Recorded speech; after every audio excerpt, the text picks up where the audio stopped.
And we're live. Hey, everybody. Welcome back to Final Show Films. Thanks to our $25 supporters, Catwater Flame, Samantha Bates, Trevian Alexander, and Elle. Since we didn't have an intro, I figured I'd throw that in there. But you're here for Changeling the Lost, which is great, because so am I. My name's Jack. I'm our storyteller for tonight. This is Changeling the Lost in Grove or Green, the World of Darkness Chronicle that we're running here at Final Show Films. And I am joined tonight by a whole bunch of people, starting with Mara. Hi, I'm Mara. I'm playing Liz, the Wizened Oracle. And we've just determined that the Victorian era ended with the 1950s, interestingly enough. Hate you. Also, Julia. Hi, I'm Julia. I'm playing Alana, the fairest dancer. And William. Hi, I'm William Rashani, and I am playing Paige O'Flanagan, the Ogre Gristle Grinder, and also your new Spring Queen. So there you go. Love it. And Jeremy. Hi, I am Jeremy. I am playing Megan Lansing, a draconic, Ferris draconic. There you go. And of course, the Victorian era then moved into, because immediately after that was Queen Elizabeth II, was clearly the Elizabethan era after that. Must have been. And Holly. We just got out of the Elizabethan era a couple years ago, folks. Thank God. Hi, I'm Holly. I am playing I am playing Lark, the Beast Windwing. And now that Queen Elizabeth's dead, of course, we're in the second Dickensian era. We are not Charles joined. Is a fucking dick. We are not joined tonight, unfortunately, by Sen, who plays Akajin, our ogre, blood brute, and metal flesh. But we wish them well and hope to see them back soon. And as always, trans rights are human rights. Believe victims, eat the rich, Black Lives Matter, and the stream is not powered by Sirenscape, at least not tonight. I can get you the sign in if you want Sirenscape control. They were saying it's specifically not. It's very weird. However, anti-advertising. Last night in Baltimore, Phage was selected as this coming season's spring monarch after weeks of effort and engagement. The Motley Unlikely has also made a new friend in the recently returned Alana, who has been trying to rebuild some semblance of stability in her life, once again resuming in Baltimore. And Lark, in the wake of the traumatic events of winter, has been creating a new isolated status quo for herself in the aftermath. But as she sits in her large, mostly empty house, regarding a bottle of green tincture sitting on a nearby side table, a radio out in the hallway crackles to life. Now citywide springs forth to bear new fruit, a season filled with many tragic tale. The magic used in monarchy's pursuit, his tears melt free from winter's fading pale. Desires are your own, they say, and yet to face these trials with temerity, only a keyhold safe and unbeset can focus on these rules of charity.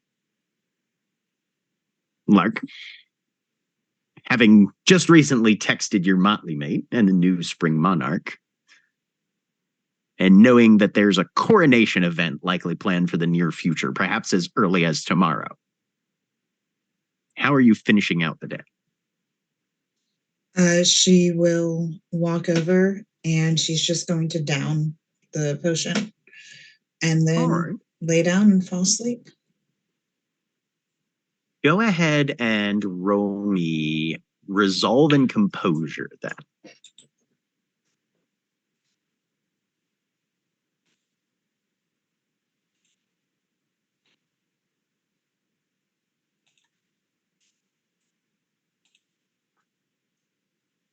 Zero success.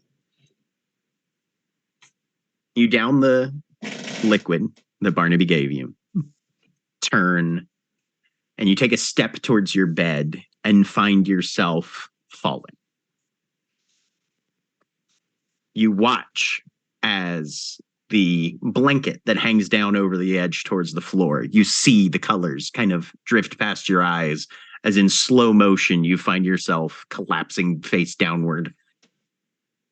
But the colors just keep going and going, and then faster and faster. You've fallen 30 feet, 90 feet, 1,000 feet at this point, and they are blurring together with such speed that you can no longer distinguish the actual patterns of the duvet in front of you. And suddenly you find your feet on solid ground. Looking around, you see a large elliptical cavernous chamber made of neatly joined stone blocks.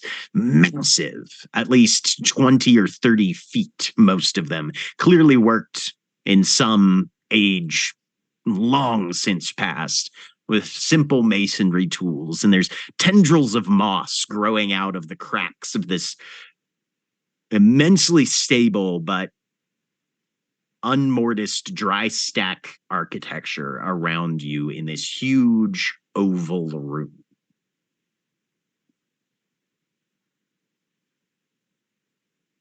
And standing motionless for at least a moment, you feel absolute silence pressing in on you from all sides. Not the quiet of a room in a house where you can still hear the buzz of appliances or distant traffic outside.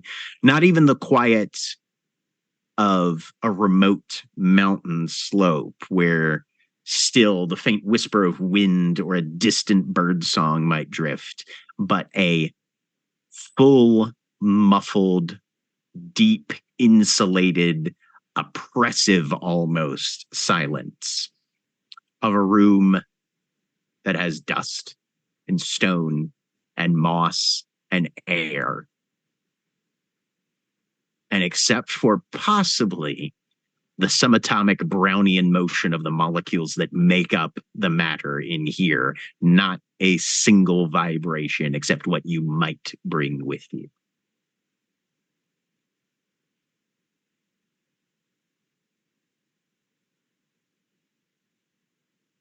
What's Lark decide to do? Is there an exit? Looking around, you don't see one. Go ahead and give me a wits and occult roll.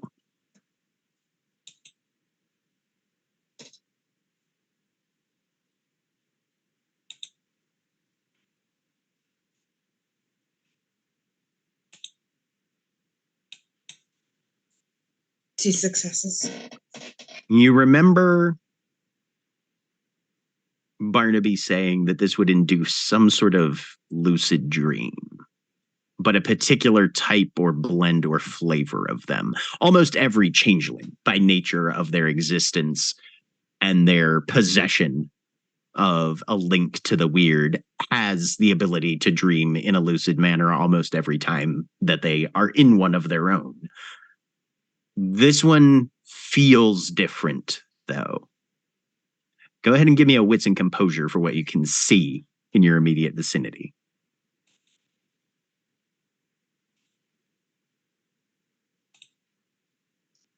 Two successes.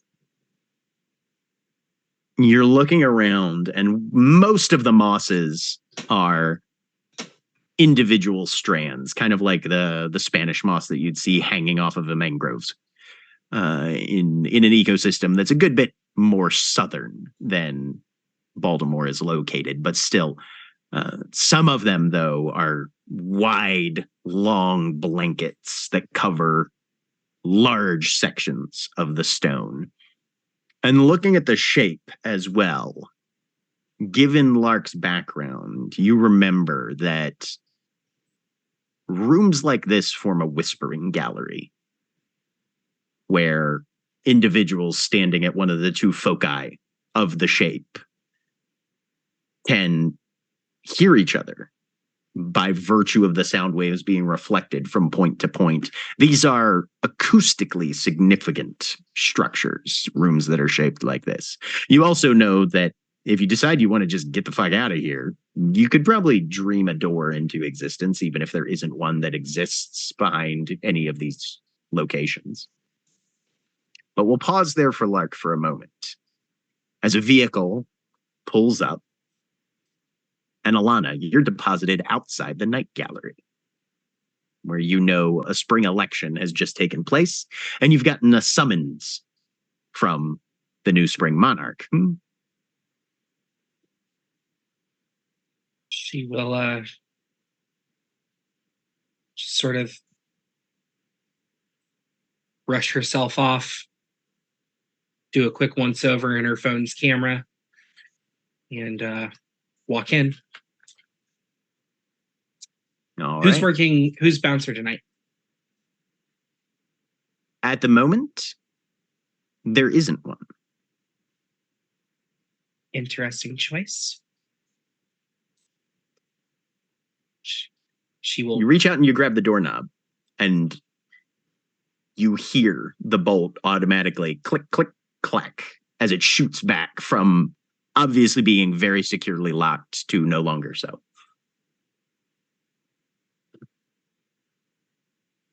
Impressive. She will enter. Okay. You push the door open and come into the night gallery. And you can hear the murmur of noise from an upstairs chamber, even if the door up there is closed, or maybe it isn't anymore, but the sound is spilling out from the upper hallways down the stairs.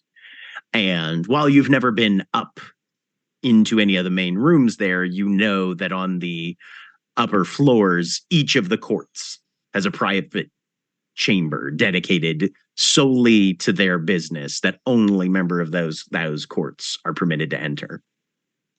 And you assume that's probably where the election's taking place. She will. Are there is it silent in here and there's nobody down here, or the lower levels seem largely devoid of inhabitants at the moment. Yeah. So yeah, she will make her way up to the second floor to see if she can't find the spring room. Okay. As the door closes behind you, you hear it lock itself again. You head up the padded and carpeted stairs,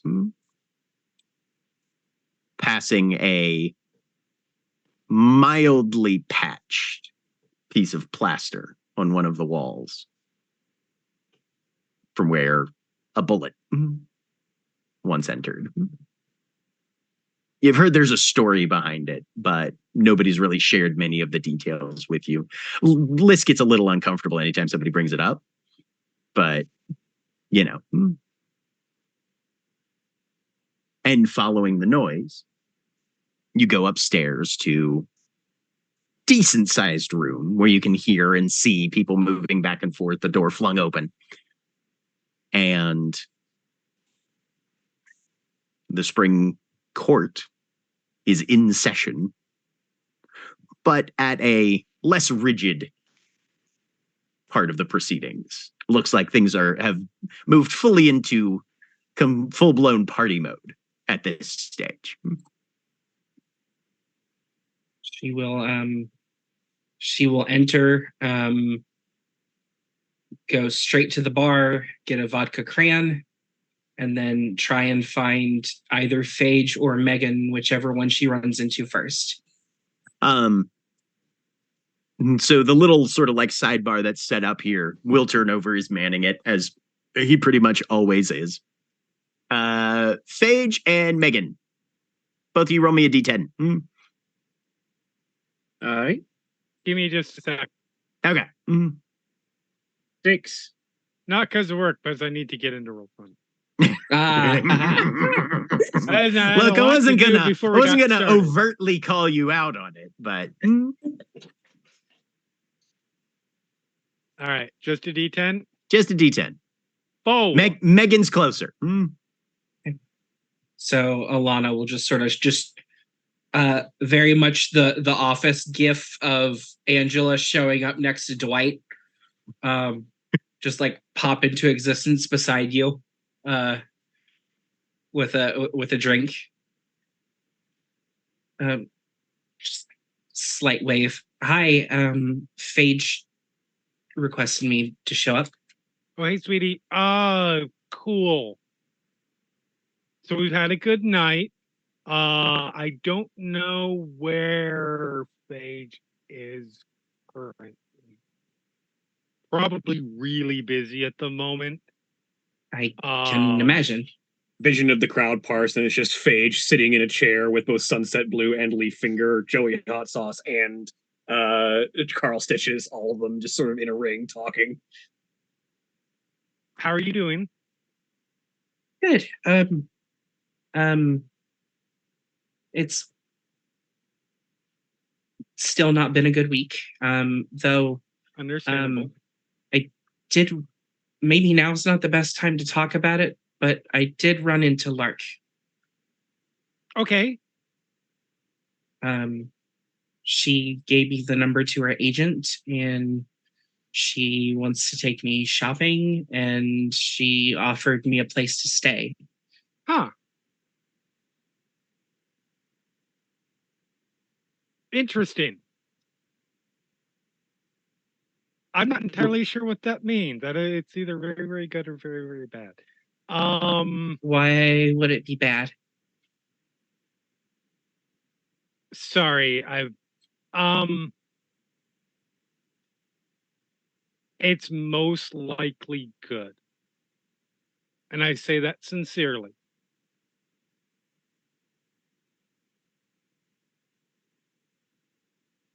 It's probably not my place to say why it might be bad. You don't have to be worried, I don't think.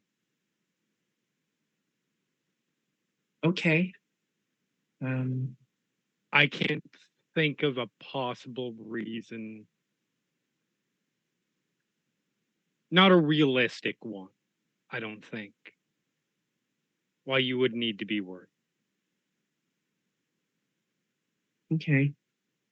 It kind of caught me off guard that I remember what it was like before I left, and generosity was not a thing that happened in the K-pop scene. Or really any of it. You know, I could see that. I could definitely see that. And I get it. None of us who work in the fields that we generally work in, unfettered generosity and offers without strings are not normal for us, right?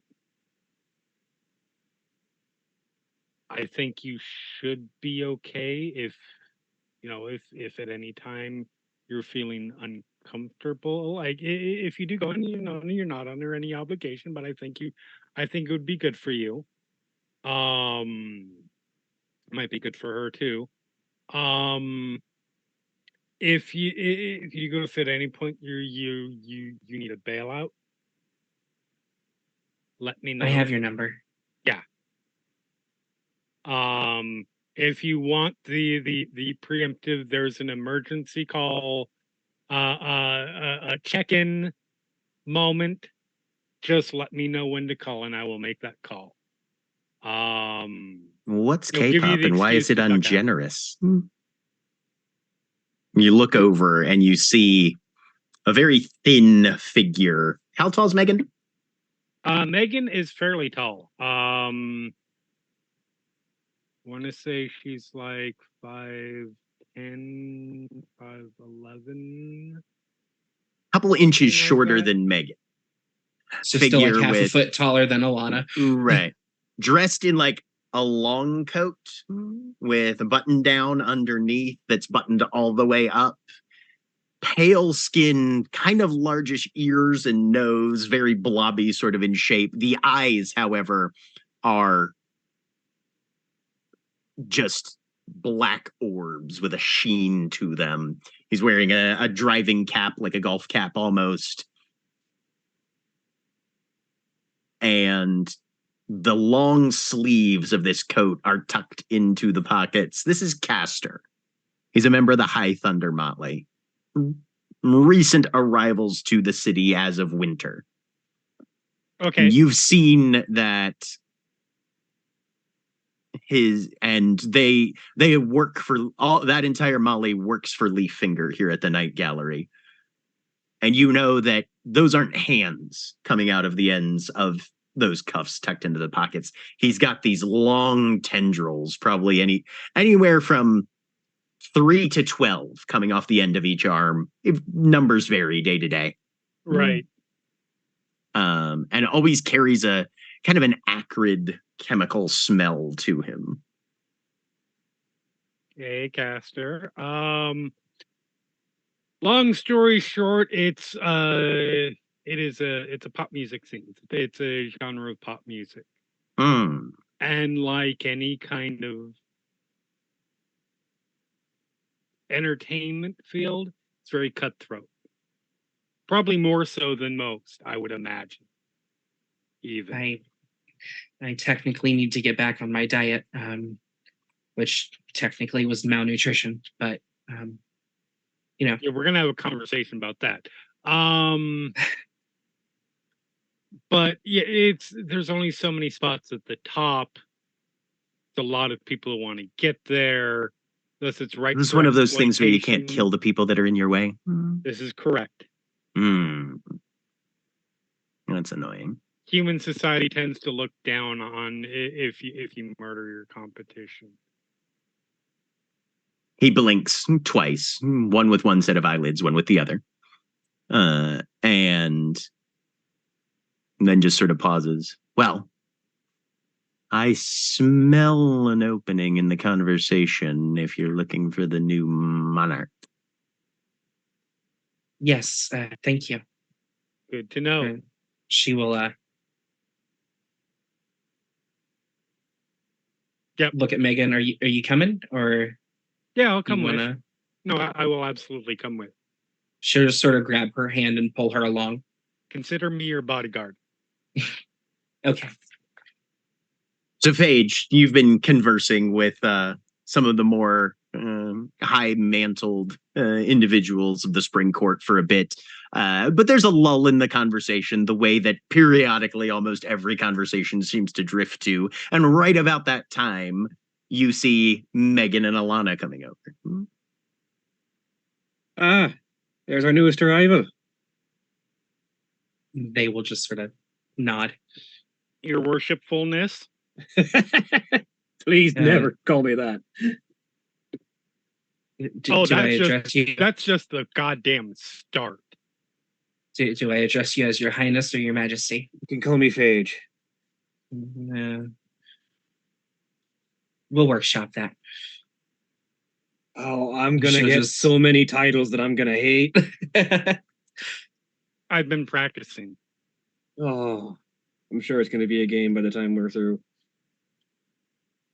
Anyway, how you doing? Well, there's a lot to catch up on, and a lot to get ready for. I haven't even been fucking coronated yet. Nope. But do you know how I know that? Because there's not a fucking crown on my head? Well, no, besides that, there's only, as far as I have heard, seen, or smelled, there's only 2 or 3 mini orgies going on. Yes, I did promise you a bacchanal for the coronation. But bacchanal? Wild fucking party. Understood. You hear just off to the side, Carl Stitches and Leaffinger are having a quiet, now that they've seen this conversation sort of taken over, are having a very brief sort of confederation off to one side, and you hear, no, rubber sheeting.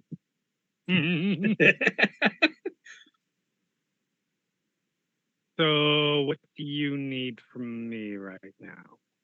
Well, I figure it's probably about time that you get welcomed properly into the freehold, Alana. And I understand that you were looking to join in with the Spring Court. That I am. So, might as well take those together, and we'll handle both of those pledges that need to be made. You'll get... There's some... Have you been fully versed in the workings of contracts? Megan and I have gone over a few things. Nothing really super in depth, but it's been a lot to take in the last few weeks. All right. Well, there are 2 pledges to make, and a third one if you're willing. The first one is to the keyhold. Okay. Is to pledge yourself as a member of the keyholds to keep and protect your fellow changelings and serve as a member of the community, both to your benefit and to ours as a community as a whole. The second is to the court, to pledge fealty to the Spring Monarch and to pledge allegiance to the Spring Court itself. And then, if you've thought of one you'd like, we can make a motley pledge, if you're ready to join one. I think I know who I'm ready to join. I'd be mighty happy if you wanted. But let's start off with the keyhole, shall we? Repeat this one after me. I do fully and freely promise fealty and loyalty to the freehold and its ruler, to serve and protect, as best I may, to keep faith with my comrades and forestall treachery from our enemies, whether plain or hidden. To seal these words, I offer both glamour for security and banishment for betrayal.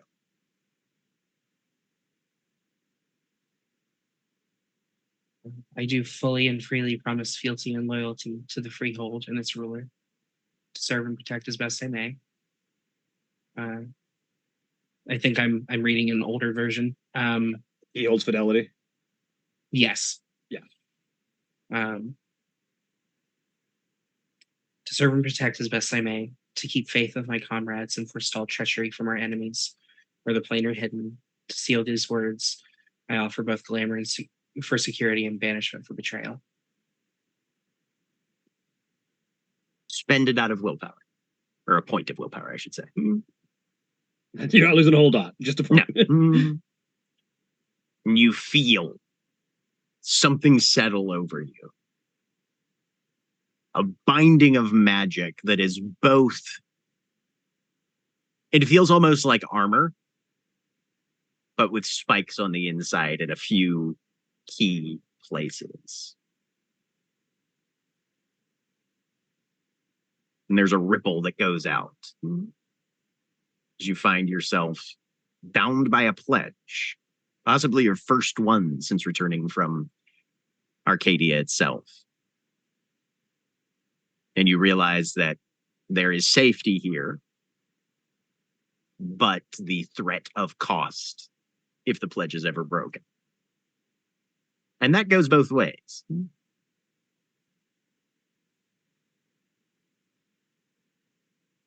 The keyhold is now sworn to protect you as you are sworn to protect it. We will always be here to stand by you so long as this pledge lasts.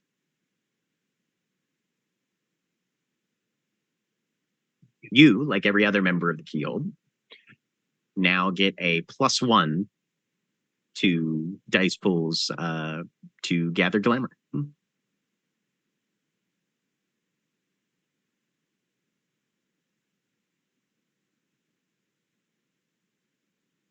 And then, for the Spring Court, you'll recite the Emerald Bond. Life is short and perils are near, so we've no time for sadness or fear. Let our party commence, or we'll have recompense. Live fast and die pretty, my dear.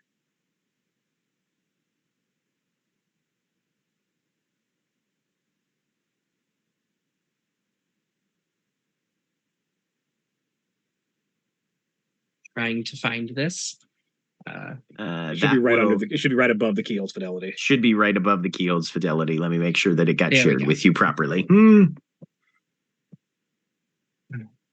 Life is short and perils are near. So we have no time for sadness or fear. Let our party commence, or we'll have recompense. Live fast and die pretty, my dear. You now get 1 free dot of Spring Mantle, and you can add a dot to any one social skill that you choose. It can be your first dot, or it can bump another one up by 1.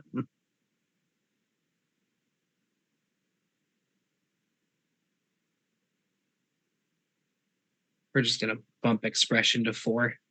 There you go. All right. So, I have an inkling, but for the sake of clarity, which motley would you like to join? They will just smile. The unlikely, of course. And you're welcome. All right, this one's a lot less formal. Yes, we Your should. Regency, excellent. Yes, we should ask. Perhaps we else should as well. ask everyone in the motley first. I'm fairly certain I'm- most of them. To be clear, I'm all for it, but I'm fairly certain most of them will be all for it. We do need to actually find and ask Larko. correct. Good news. Someone has a date with Lark. Good. Right. She will pull out her phone and just send a text to Lark. And this is the first one she sent. So she'll just say, "Hey, it's Alana.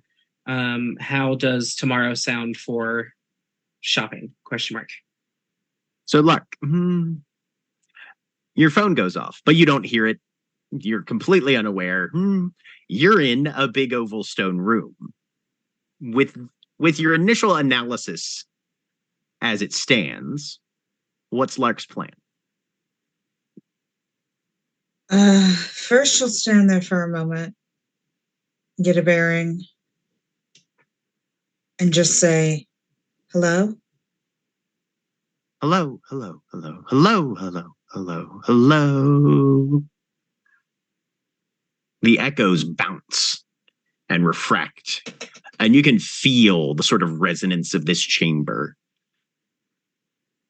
But what you notice first is an illusionary image erupting from point to point as the sound waves bounce off the interior here.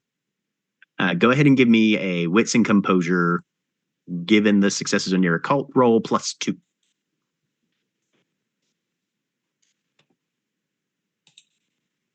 Three successes. You would swear the sound is sculpting images out of the air as it passes through. And they seem to be kind of still life, almost like slowly paging through a flip book, but changing in position one after the other. And it looks like a person who is walking, they cock their head, listen, and then all of a sudden react as though they've been attacked. And you see a second figure leaping down upon them with a knife, who is then intercepted by a third figure, who knocks the assailant to the ground. As the attacker collides with the floor, they shatter into pieces. And this third person reaches down and helps up the person who was almost the victim of this ambush. And then as the sound fades, the images blink out of existence.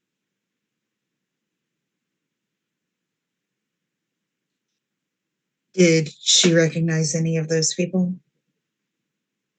The attacker and the victim are a little indistinct, almost kind of like mannequins or featureless statues.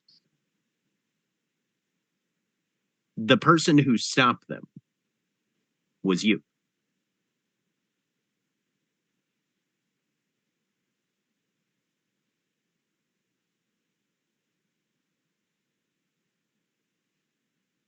She will speak again.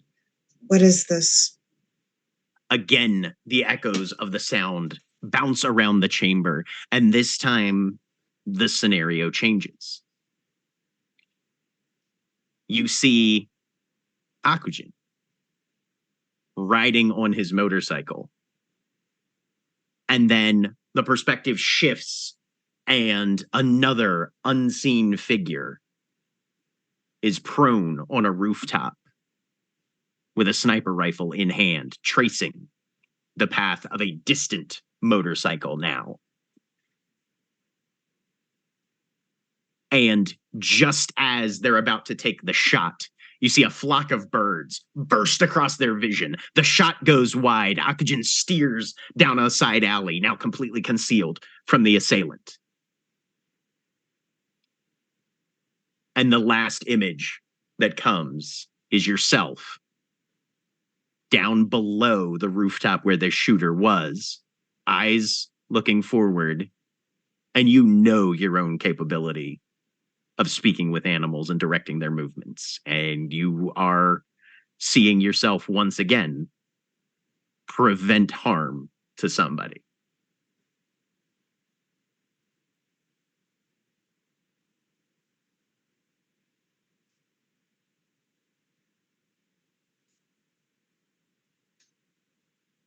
Lark will give a nod, even though there's no one else there.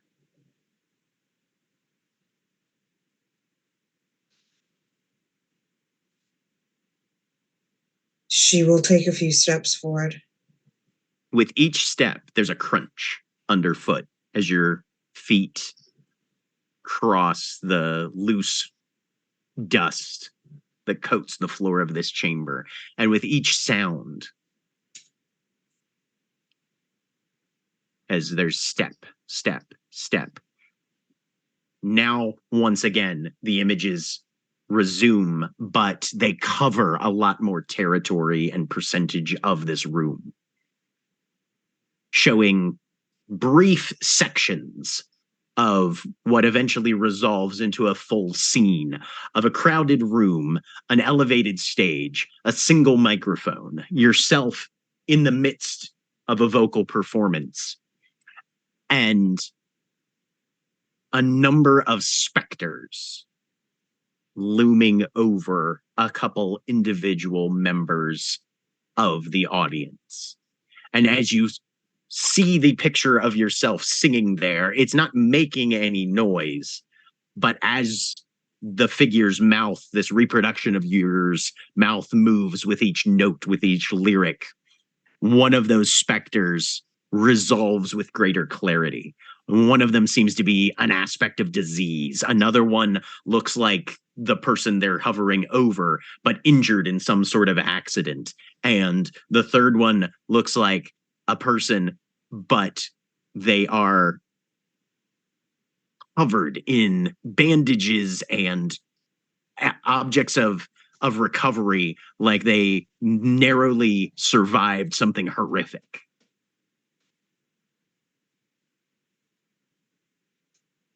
Go ahead and give me a wits and empathy.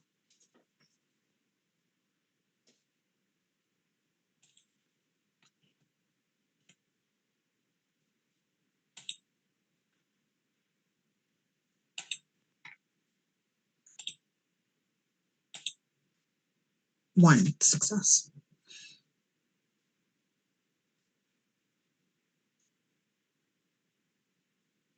You're not entirely sure what the significance of some of these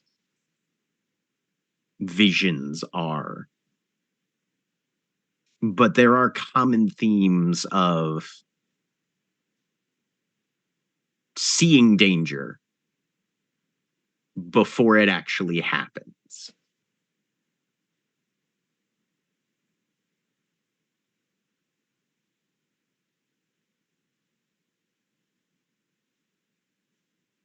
Where are you walking to in the chamber?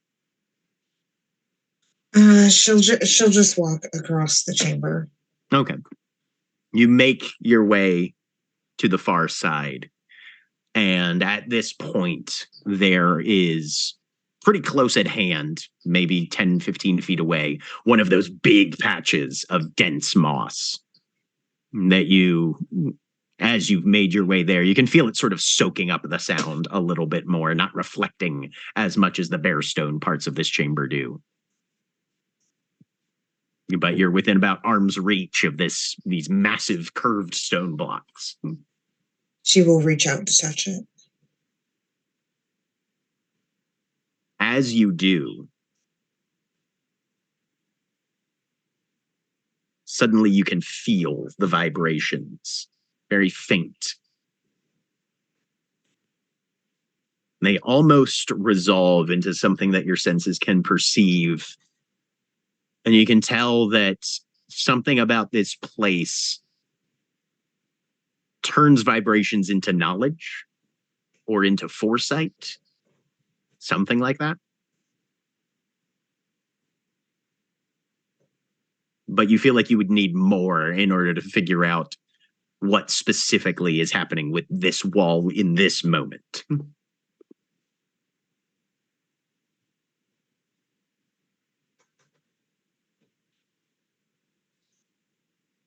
right. She's going to walk. You said it's round, right? I mean, it's curved. It's an curved? ellipse, Okay. so it's more of like an oval. Okay. And broader at one end, narrower at another. She will walk slowly around it, reaching out her hand and touching the edges the entire way. Go ahead and give me a wits and composure +2 then.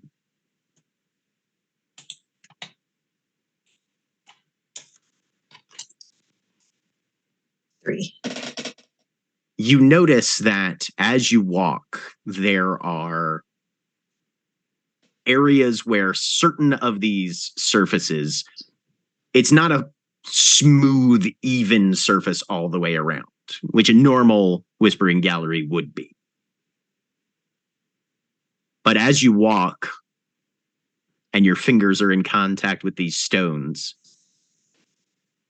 you know ahead of time, even if the moss covers it or you can't quite make out the joint or the transition point, you can feel, based on the sounds as they go out and then return to you, when the next lurch outward or dent inward is going to be, probably about 5 or 10 feet before your fingers actually go across it.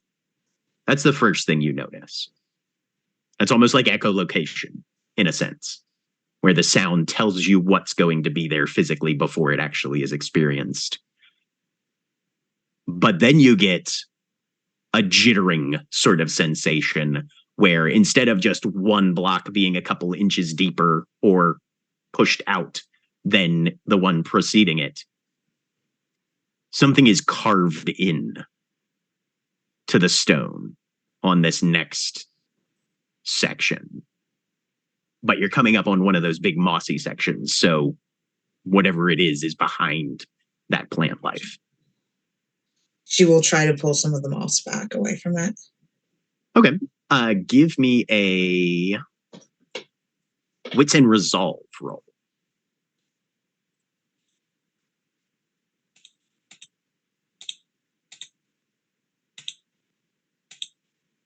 One success. You begin to pull it down and pull things out of the way, and then your brain takes over. And you just lucid dream the moss completely off to reveal an inscription underneath. It's written in... Actually, does Lark have any dots in academics? One. Okay, go ahead and roll me an intelligence in academics, just to see what she can identify from this.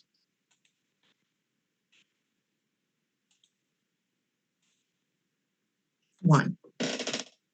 It's written in Scots, which is effectively a dialect very close to English, but also sort of a different language entirely.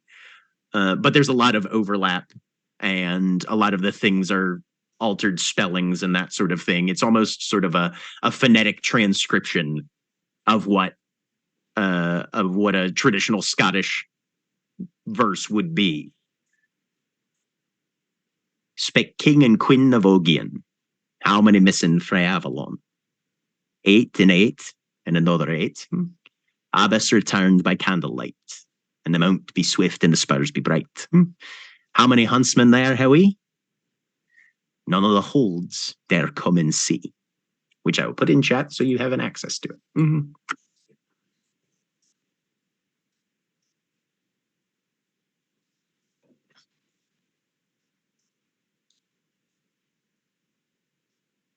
Go ahead and give me an intelligence and occult.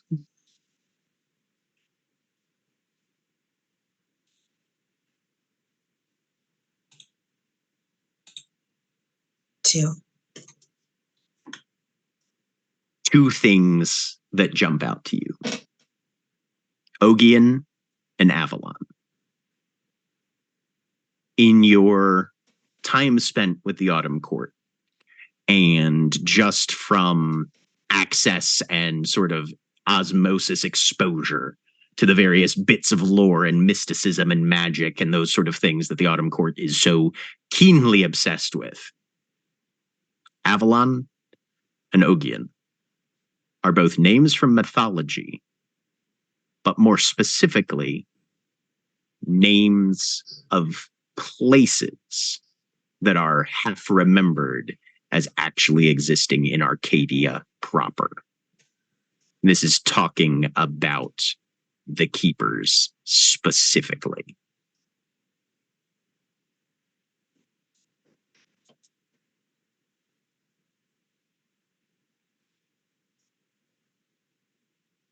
And not in a comforting way. Mm-hmm. Meanwhile, back at the Night Gallery.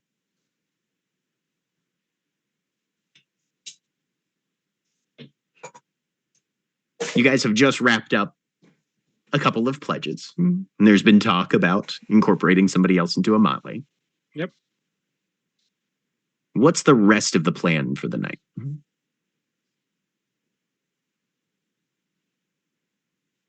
Bacchanal? That's tomorrow. Regardless, it'll take a little bit of time to get everyone at least get their opinions on accepting you into the motley. I myself am all for it. Megan seems to be as well. Absolutely. We just need to ask Akajin, Liz, and Lark. I believe Akajin has already made his opinion. Yes, Akajin's already made their acceptance clear, yes. Yeah. So basically just Liz and Lark at this point. Unless I'm missing an extra motley member that I'm not remembering right now. No. Yeah. One. But Butterfly's an honorary member, but not actually part of the motley. Fair enough. Yeah.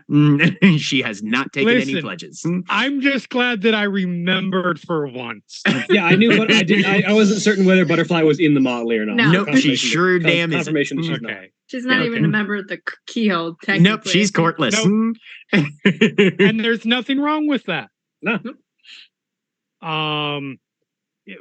Especially because she's not like she's trying to recover to the state where she could even begin to work inside the court.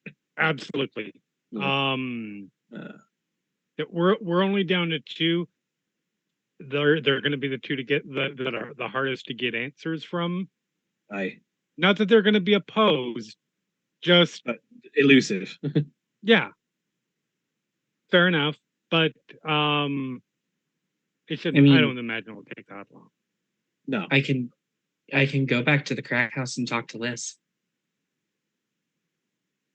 Like, I wonder if she's even still there. Where would Liz be right about Jesus now? Christ, do we not know where Liz is? that sounds like a much bigger problem. Like, no, it's not a Liz problem. It's just we don't know where it could be me, it could be Akaju. We don't know where one of our motley members is. Yeah, Liz? it's been a hell of a It's week. 1:30 in the morning. Do you know where your motley kids are? Right. You know where your wizard is. I'm going to pull out my phone and text, "Hey Liz, where are you?" Is Oh, Liz okay. in the reel right now? I don't think so. Okay. So what Liz was doing was like obsessively cleaning everything in the house. It's sparkling for the first time in probably ages. And then after getting the text of like, "Hey, we won," breathed a sigh of relief. Immediately was like, "Okay, I'm going to sleep now," and is in the hollow. Okay. So it does not get read. Let no- me see. no reception Does between Liz dimensions. always keep her phone on her?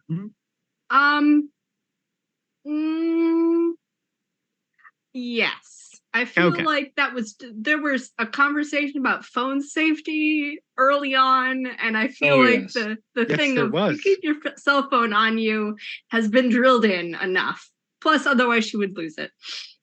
Okay. Fair enough. But Megan, you've been around long enough to know that Liz has been spending a ton of time in the Hollow recently. Yeah. I'm She not hasn't. I don't worried think at Liz this has been point. keeping that secret from anybody. No. Mm-mm. Right. So yeah, about 5 minutes goes by and there's no answer. So yeah, you can draw your own conclusions about that. She's either fine or dead, one of the two. She's probably in the hollow at the moment. Exactly. I 95% fine, 5% dead, and there's nothing we can do either way. Of course there is. You can stop Liz from being fine pretty easily. Okay, that's a fair point. All right, but regardless, It'll be okay. we just have to track down those last two and Yeah. get their consent, and then we'll be able to invite you into the Motley proper. Oh, But- Alana, you would have had to spend a second point of willpower for the second pledge, by the way. Yep. But until then, you're a member of the Spring Court now, and a member of the Freehold proper, so you've got the run of the place. You're welcome to anywhere within the Spring Court houses, or anywhere inside the Night Gallery that's not some other court's place. So, feel And I free think to you'll make enjoy a the night. fine addition, by the way, in case you want outside confirmations from somebody who's not going to be in your motley. Sunset Blue leans over and says, There is a brief stop as she like goes to like throw the drink and then realize what she's done and just sort of lower her hand and like, hi. hello. Have you met yet? Don't believe we've had the pleasure, Alana. Wonderful. Excellent to finally meet you. Having been made aware at some point in the last 3 weeks of the Spring Court, you know who Sunset Blue is. She was Right. the incumbent, effectively, Vernal Sovereign, even though there hadn't been official one. Alana probably particularly would have drawn knowledge of her, at least the few times that you've seen her out in public at the Night Gallery. Also another Ferris dancer. Possibly one of the most influential changelings in Baltimore itself. Not even outside of just the Spring Court. So Alana having like registered who she's talking to after a moment, very much just and sorta, therefore does not feel the need to introduce herself by name. Right. right. She just sort of like very much starstruck. Kind of goes a little pink. I've seen you perform a couple times at Night Gallery. Well, but I wouldn't exactly call it performing, but thank you. I would like She's to never see- been on stage. She's always in the audience dancing, but has the ability to simply command an entire club floor just by being part of the participating crowd. And you've heard rumors as well that she dances elsewhere in the city on the regular, and that's how she gets her glamour 9 times out of 10. Yeah. I would like to do an empathy read. Okay. Go ahead. What's an I, empathy then? I'm just checking. You're playing yourself a little modest there, Sunset.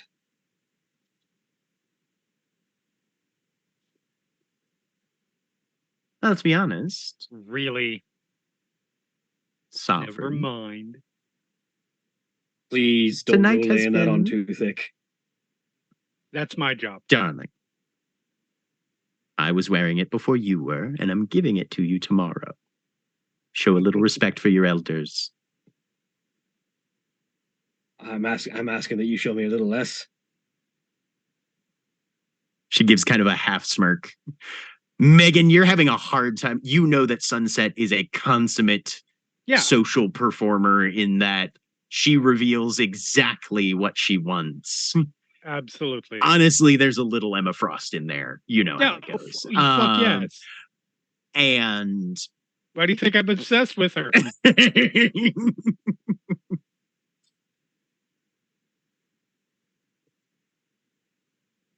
I do have to say, I would love to see what you could do if you got serious. I don't mean that as an insult. Sweetheart, I'd love to see what you could do in competition. I've left that far in the rearview mirror. Yeah, I'm sort of going the other way. That's fine. Your desires are your own, like they say.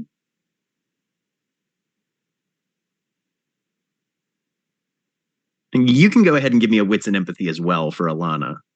Okay.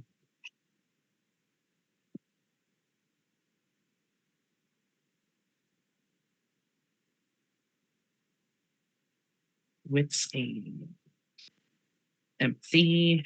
I would love to spend willpower on this, but I'm not. Yeah, going for to. sure. I need that. Okay. Well, you know what? No. I need that for later. If you're not spending willpower on something frivolous, what are you even playing World of Darkness for? You know what? Fine, let's do it. Well, hold on. Yes. No. Okay, fair enough. You need at least one for Motley Pledge. Yeah, and I need one for a potential scene later. If that happens. So, Fair. no modifiers here. One success. One success.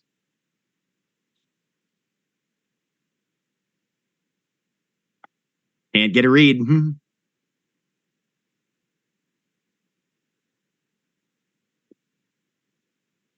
Well, I do what I can.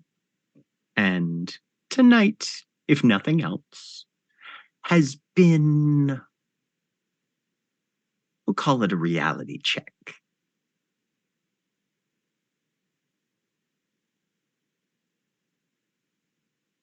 Phage just sort of grins, and you can tell that Phage isn't hiding any of it. Phage is still not quite believing that she's won, but also already making motions. It's Go probably ahead and obvious. give me an intelligence and politics for Phage then. Yeah. Intelligence, politics.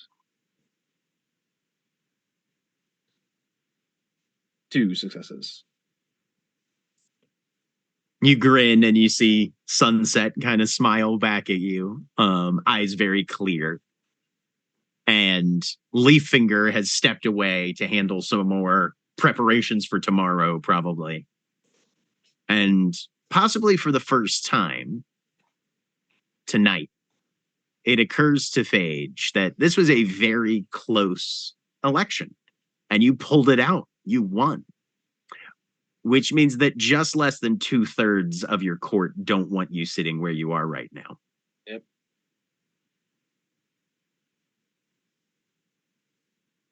So that's a thought. That's why she knows she's got motions to make and things to do. Yep. Yep. For what that's worth. She also knows that more than 1/3 of a different court doesn't want her sitting where she is right now. And that's also true. Yeah, fuck them. Fuck those guys. Didn't say out loud in character. You know, though, that every once in a while, Megan's just in an empty room and goes, fuck them. Yeah, 100%. Zero external stimulus. Well, you've got a lot to do. Yeah, good conversations to have, and You're hands to shake and people to stare down. Your bejeweled crownness. Oh my So- fucking god. No I jewels told on you. it, actually, Megan, but it's a nice sentiment. It's a metaphor. Metaphorical jewels, then. Fair enough. Yes. Mhm. So we will leave you to it. Gonna be a new one every time, isn't it? It's almost like you know me. So Alana, just sort of as they look between the three, is just going to curtsy to Phage, Your Highness, and then we'll just dash off into the crowd. I'll get a drink on me. And there goes my charge. Have Check fun. me if you need anything. Are you heading back tonight? Or I think I'm gonna be spending tonight with Paige because after all of this nonsense, I'm gonna spend an evening away before I get ready for more nonsense tomorrow. 100%. I will drop by the house just to check on Yes, please check keep an eye on Liz. Liz. Don't. Make sure everything's good there. She's been getting in her head nearly as much as Lark has. Just keep an eye on her. Yeah, I will. I'm gonna check in on her. I'll probably head back home, back to my place if everything seems okay. I'll play it by ear. We'll see how it goes. Good plan. Also, I need to keep an eye on that one. So Fair enough. don't have Have too fun. much fun. Yep, I got a few more conversations to have. And need then to you can talk- have the fun. I need to talk with Joey Hot Sauce about catering for tomorrow. Mhm. I already got you covered. Good man. And he hands you just a those little flip book notepads. Yeah. Just a small page pulled out of there, and there's a whole fucking menu already. Oh, thank you very much. Oh, each of these looks great. Don't worry, we'll have plenty for extras, and if some people decide they want the beef and the fish, we got that handled. You know who you're talking to. I'm gonna be one of those somebodies. Look, I've got like at least 3 of each of these set aside with, just a little crown name card thingy on it. Yeah, no, you're fine. And Phage goes back to socializing, I guess. Okay. And She knows that every single member of the Spring Court wants to at least shake hands with her today, Mm-hmm. whether it's For sure. friendly or otherwise. And she's gonna try and turn as many of those friendly as she can. Go ahead and give me a manipulation and socialize then. Manipulation, socialize. Can I put a willpower into this? Oh, yeah. Mhm. Okay. Marking a third one down.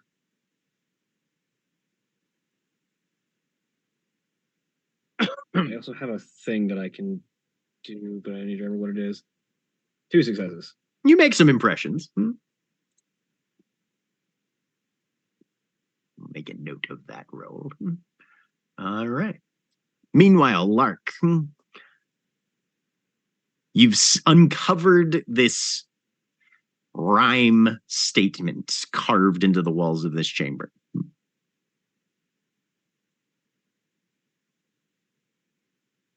So what's next? She'll take a few moments to commit this to memory. And then she will continue walking around the chamber, reaching out and touching it. You make a full circuit. Still with each sound and vibration, giving you a little more information of what's to come, what's ahead of you.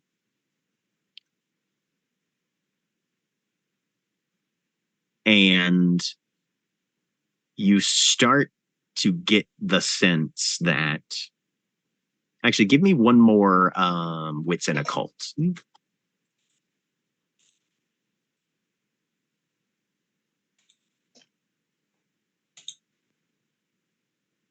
Oh, I'm sorry. 2. My mantle gives me an extra die on socialize rolls. 1 second. Go for it. 3 successes. 3 successes. Okay. 2 successes. You start to get the sense that this room feels almost like either an exhibit or a training area that currently exists in a dream, but that the principles and magics at work here exist on their own. That if you can harness this sort of magic that is so much more easily accessible and apparent here, you could use it in the hedge and out there in the real. Where the right sound at the right time, expressed and possibly heard in the right way, can see something coming, reflect that information back if you know how to listen for it.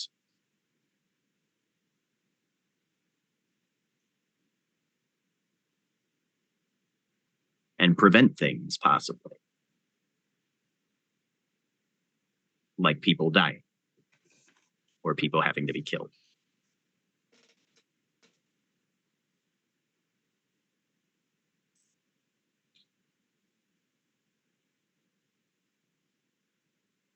With that, Lark will create a door and step out. Okay.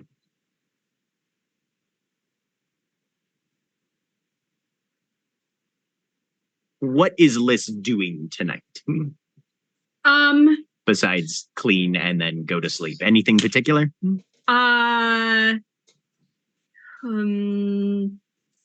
No. I think she's trying to just relax for the first time in a fair number of weeks.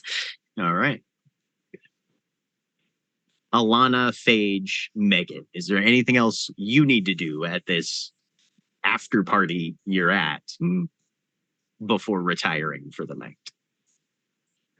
I don't think so. Once Phage has gotten her fair share of socializing and met everybody, and like she's probably closing the party down because she's the current new monarch and needs to do that, but not anything in particular. Okay. Megan is going to, and this doesn't need to be necessarily played out, but Megan is going to essentially accompany Alana, as long as she's comfortable with that, around the party, and use, since this is very very much a spring focused event. Oh yeah. Is going to use this as a primer for the Ardent Rule and all the different iterations of your desires are your own. There's an emphasis on every word in that sentence. Emphasis on it can be interpreted with every word being emphasized differently, and what each of those means. You're responsible for your own desires. You're not, not inflicting it upon others. Respect other people's desires as long as it's not harming other people. Differentiation between desires and needs. Exactly. Differentiation between desire and other negative emotions or positive emotions even. And she is basically in let me prepare you as much as possible for and understand the ways of the court and what it means to be a spring courtier.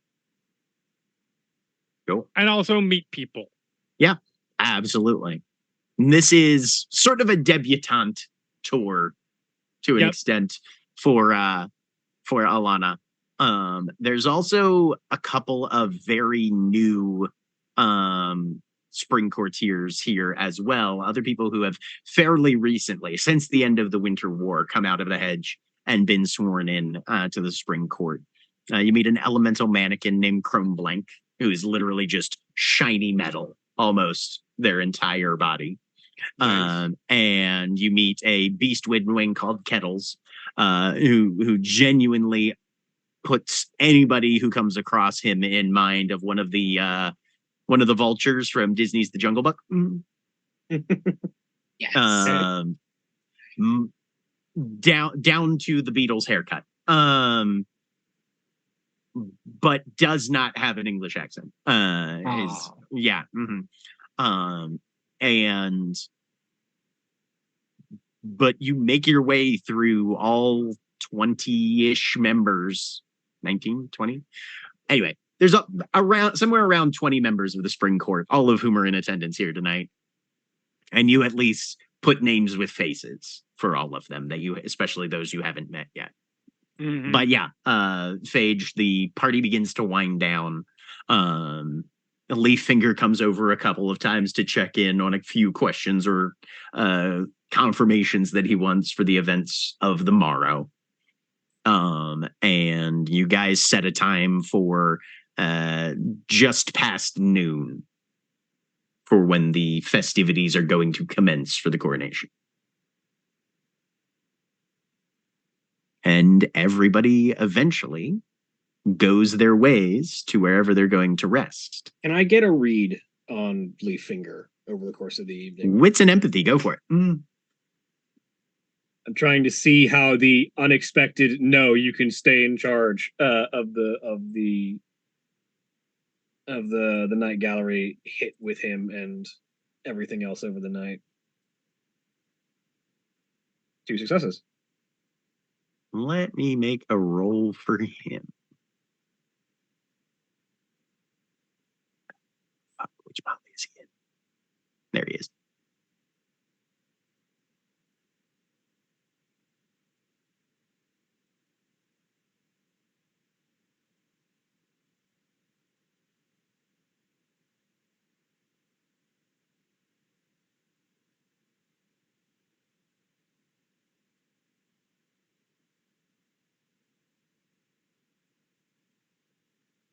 Okay. No idea. Damn. Absolutely no idea. What you're getting off of him, I mean, it's not like he's a refrigerator and emotionless. You're getting an individual who has a job that he enjoys and is dead set on working towards the successful completion thereof. He's in task mode right now, but being Spring Court, he goes into task mode on things that are fun tasks. Yeah. I will ask him one last thing before the night is over. Okay. Sort of catching off on one side. Leaffinger, answer me honestly and take that however you feel like taking it. What was your purpose in bringing the High Thunders into the Keyhold? We needed more people. I needed more votes. And there's something hanging over this city. I'm not the only one who feels that then. Sometimes you need to circle the wagons, and sometimes those wagons mean the people you passed on the trail a few months back. They're people you met before you came. To an extent. More heard of by rumor. Not the question I thought you were going to ask me. That's just saying full of surprises. I can handle that. You've done a good job. Keep doing it. Yes, I know. It wouldn't have been as close as it had if I hadn't done a good job.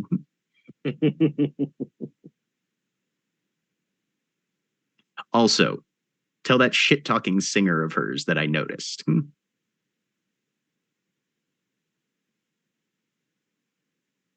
Which one?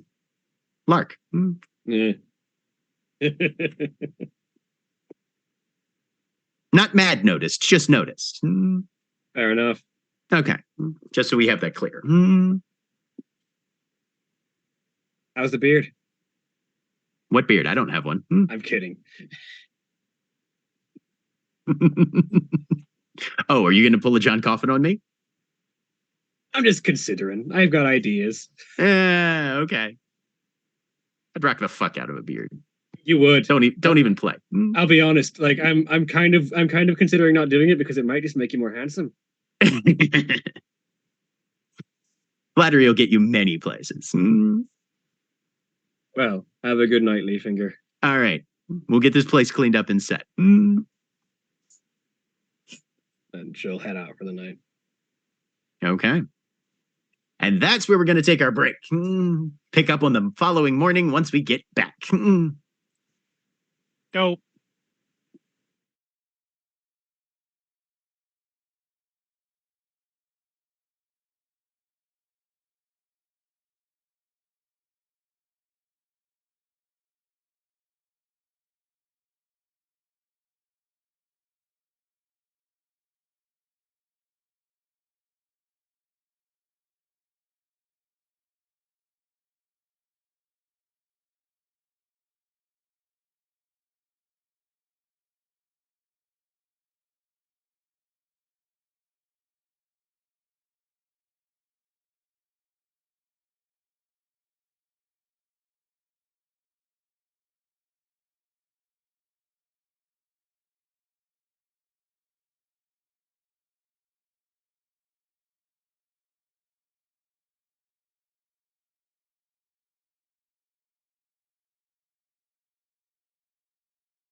and we're live, and that's it. We're only live.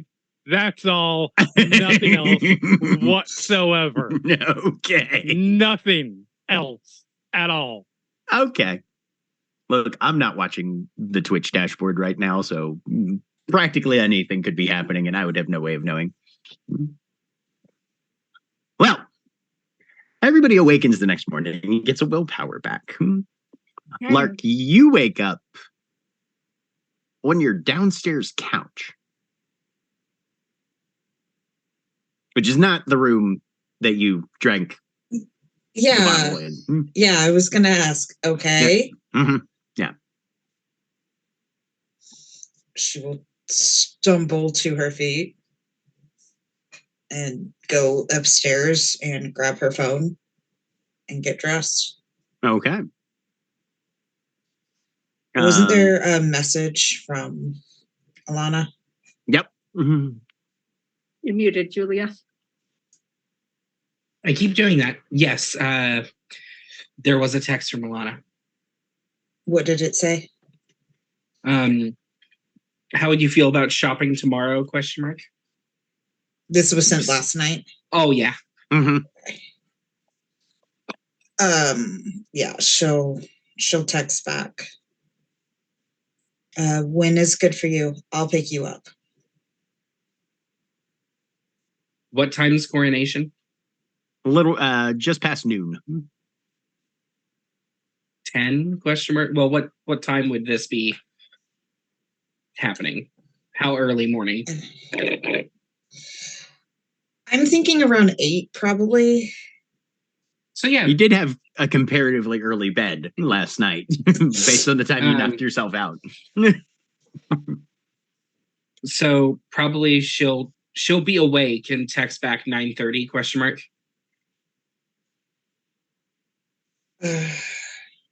And she'll text back, sure. Yeah, Alana's probably been up since about 6. Of note, when they left the night before, Megan would have asked where Lana want to be dropped off. Do you want to go to a place? I assume I would know that at this point. Do you want to? I assume not. I assume not the crack house. Doesn't help that you called it the crack house. Well, she doesn't really have a place to go otherwise. I mean, She's unless you were going to try I'm and take Lark up on that offer to live with her, I think was made, right? Mm-hmm. Yeah. I've got space at my place. Of course, Larka would have been completely unconscious. And the Yeah. door would have been locked. So, So probably would flashback have, to last night when Alana breaks into Lark's house. Oh, that's a bad idea. She probably would have crashed on Megan's couch. Okay.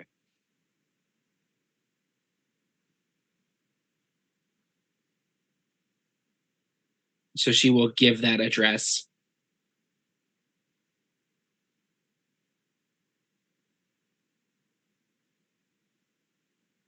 Lark will go get her at 9:30. Okay. And Paige she was is- waiting to congratulate Phage when you got home last night. Yeah. It was a slightly more sedate greeting and a celebration than the one that you had just come from, especially considering that this one only involved 2 people rather than 20. I was about to say, it's a low bar to be more sedate than a spring like election celebration. But you guys spend the night and probably sleep in a bit, although you do know that you've got some preparations for the day. I'll sleep in as much as time will allow. Right, exactly. Which I would say probably at the latest would be about the time that that Lark is picking up Alana. Yeah, that's right. Or maybe Megan a little would've- earlier, up to you. Megan would have headed off before Lark showed up, just so doesn't feel like she's trying to happen to be there. Megan, you got a text from Liz at like 5 in the morning. I'm Okay. alive. Oh yeah, she would have stopped by and checked. Oh, okay. Because I She said I was sleeping going then. to. Yeah, Okay. you would stop by, popped in. Okay, you're asleep. Cool. Right. head Yeah. out. Yeah. You stick your head in the hollow and listen, butterfly, or just, starfished probably Yep. on whatever they sleep on. Yep. Right. It's like, yep, okay. You can Yeah, see Megan would've chests gone out rise, fall, for- and it's like, all right, we're good. Cool. Megan would have gone out for her morning run. Delayed that a little bit so she can be out when Lark shows up. Okay. All right. So where's Lark taking Alana? Probably because I know there's like a strip of stores that Lark usually goes to Oh, that yeah. are like high end. Yeah. Mhm. She will most likely be taking her there. Okay. Yeah, So that place. Yeah, you run through Fashion Row, which is, there's plenty of fancy stores. It's a major American city, and Lark's been around long enough to know where they are and which ones are the best. What sort of things are you guys acquiring for Alana here, would you say? Okay, so like when she picks her up and Alana gets in the car, Lark will just start listing. Okay, so you don't have like anything, right? I mean, I have the dress and the shoes I came back in, and Megan's let me borrow some stuff. Right, so you have like nothing. Okay. Yeah. So yeah, you're gonna need outfits, you're gonna need shoes, you're gonna need hair products, makeup, and she's just like going on a list of everything. Alana is just seeing dollar signs in her head.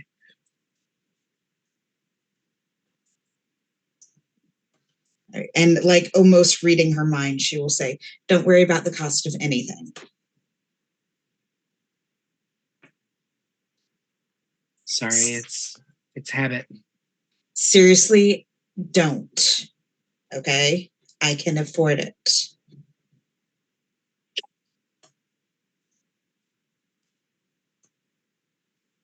Go ahead, and I'm going to say, roll me a resolve and composure clarity roll for Alana.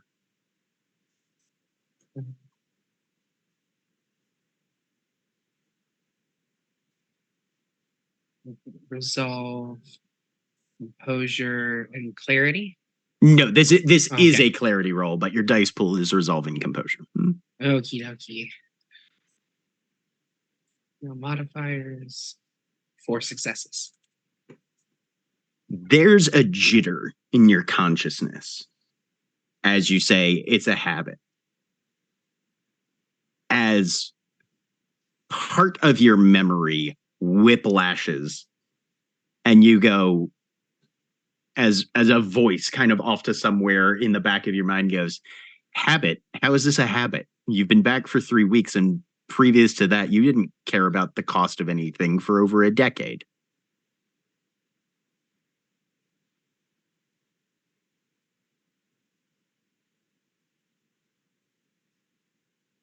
Just sort of pinch the bridge of her nose and shake her head. You okay? Yeah.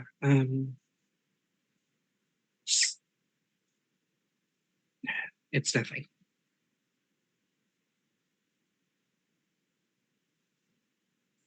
Right. I'm not sure what happened, if I'm being honest. From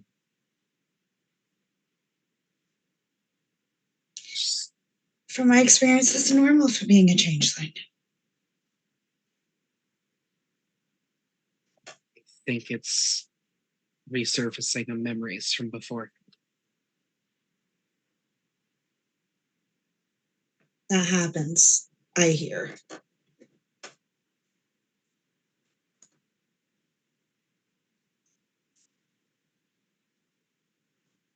I remember a few things. Nothing huge, just small memories that I've held on to that kept me going. But other than that, um, I don't remember a lot. That's also normal. I mean, everyone's different. I remembered nothing from before. Doesn't that make you curious?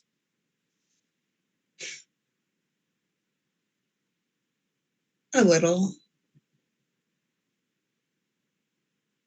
But I've got other things to deal with. Fair enough.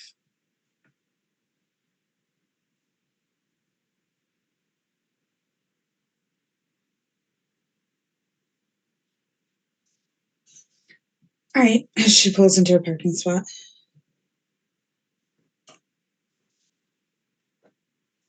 Let's figure out what your style is. Outdated at best. Yeah, you didn't really get the primer. See, I was taken when I was 16. I didn't expect 10 years to go by. So,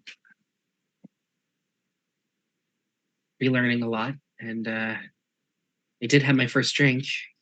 Megan helped with that. It's just sometimes hard to remember that I'm a grown. She stops herself because she was going to say grown up, but says adult.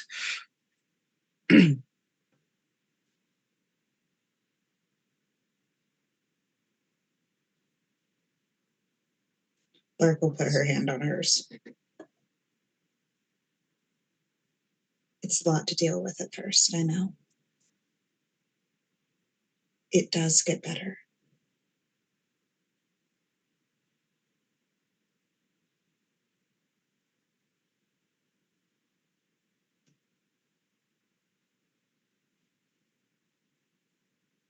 It's just so much. But you've been through all this. You know, I'm not telling you anything new. But you can tell me if you need to talk.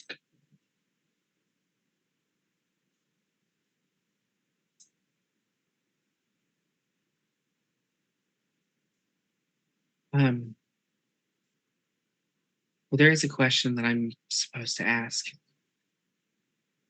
Yeah. Last night I swore fealty to Phage and the Spring Court and the Keyhold. And your motley has made me feel like I have a family, and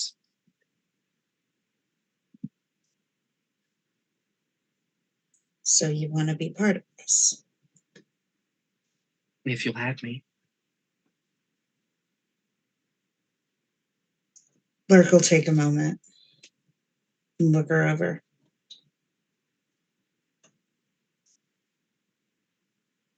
Yeah, I'll have you.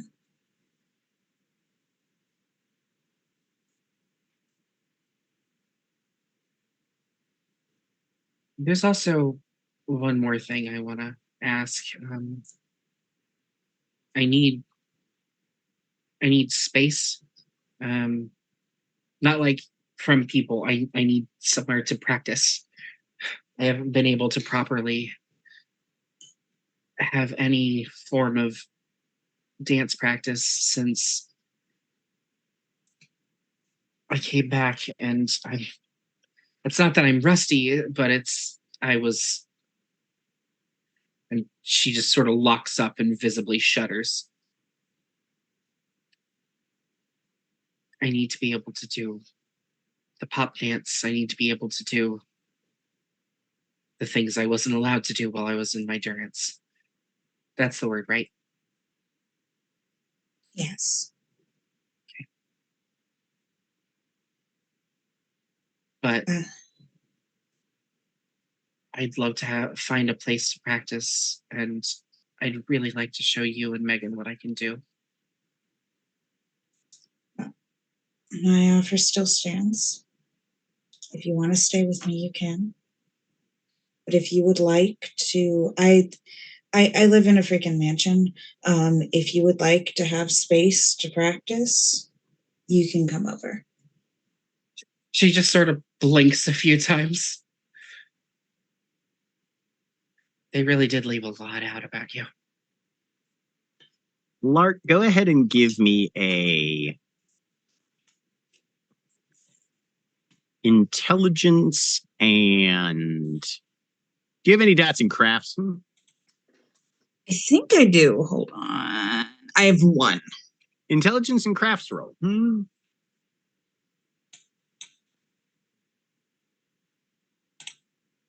0. Okay. You do live in a mansion. Correct me if I'm wrong, Jeremy. Adele was not particularly fitness-minded, probably didn't have like a home gym or really much in the way of big spaces. She had a cellar, though. She has a cellar, but the roof down there is kind of low and also very distinctly reserved for the use of ghosts through most of the week. You do have a fuck ton of money. You could hire a contractor and do a remodel or an addition or something like that. There's not a ton of extra space on the property, but you could maybe finagle something there. I feel like there's... You also have a very crafty sort of motley mates who might have some insider suggestions on that sort of thing. Some of them will probably be wildly impractical, but there will definitely be no shortage of suggestions. And the ability to make them happen fast, if I recall Lys's contracts. Yeah. I feel like there's I always envisioned it anyways, and we never went out there. So this can absolutely not be the case. I always envisioned a pretty decently sized, granted, creepy and probably over vegetated, but a decently sized backyard that maybe if there was some stuff cleared out there could be either a separate small building or an addition to the house if you really wanted to go that in depth. Yep. Build a small studio in the backyard. You might have to move a few graves, but you know. Okay, then Lark will say, on second thought, well, there might not be a ton of space for you to dance. Give me a wits and occult as well, actually, Lark.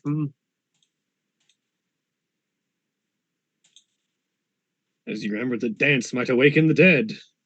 They're already awake. It just might make them pay attention.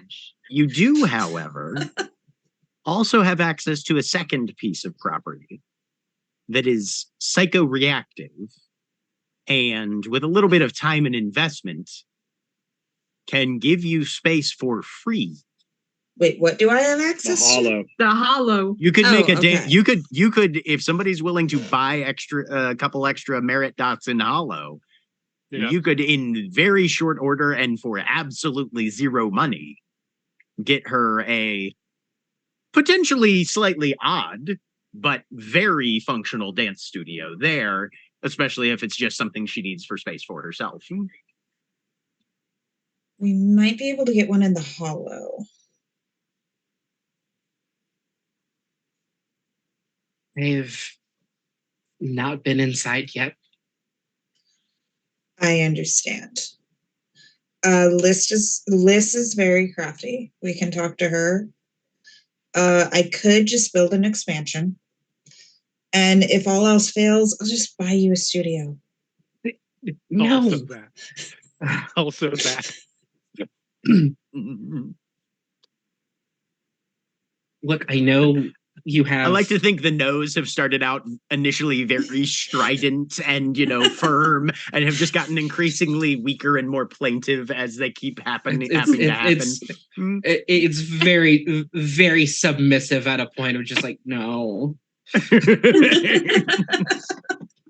Like where the no is actually a question mark. Is it no? Like Lark is offering Alana literally everything she wants, and it's very, very tempting for her.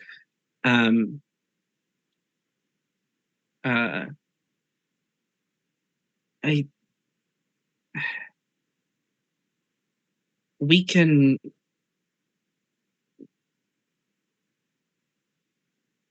I think I'd like to try the hollow. Okay.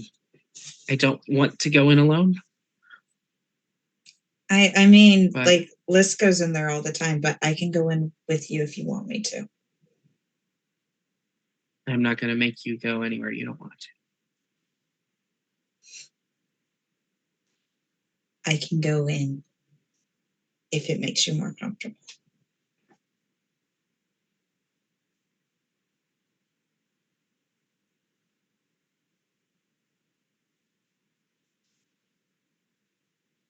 I think I'd like that, but if memory serves of the time I have been at the crack house, Liz spends a lot of time in there, so she will be in there, but I wouldn't mind extra company. Yeah, Liz basically lives in the hollow. Why? She likes it. She's Liz. Have you met her? Yeah,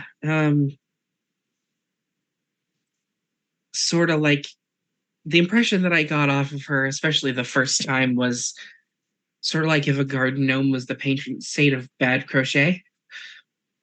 That's a good first impression to get off Liz, yeah.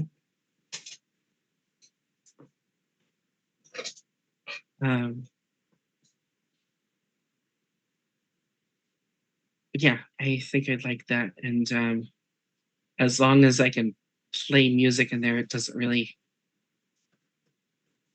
Have to talk to Liz. It should be fine. Like I said, I can just build an expansion off the back of the house.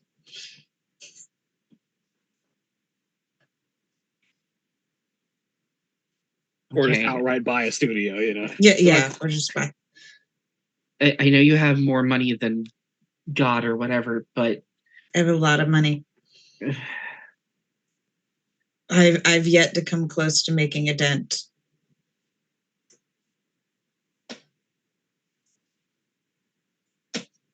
we can talk about it.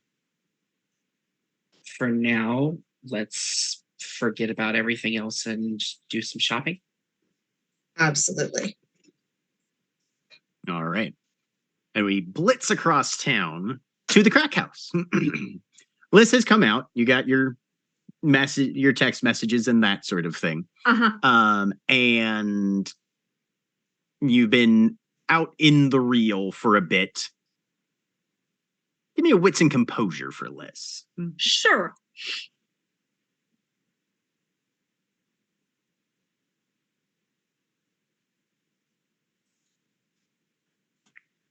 Two successes.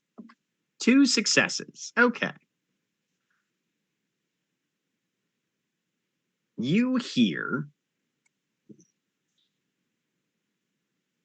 the screech of tires outside as a vehicle comes. Like you know what it's like to be in a vehicle that's just being driven recklessly and too fast. Mm-hmm. Yes, Liz is driven. The car coming down, which Liz probably does not know, but is a 1970 Chevrolet El Camino.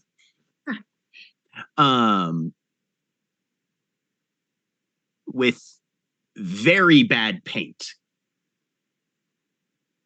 is not being driven recklessly. It's just being driven very badly.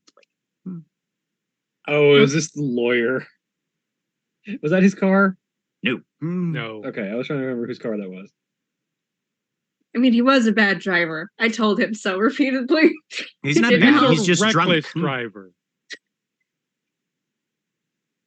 Not And bad, just drunk. one tire bumps up over the curb as this thing screeches to a halt.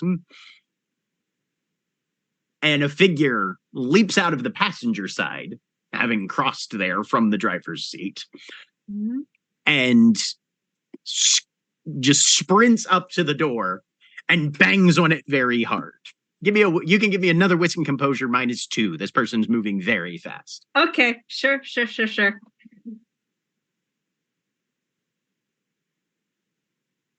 3 successes.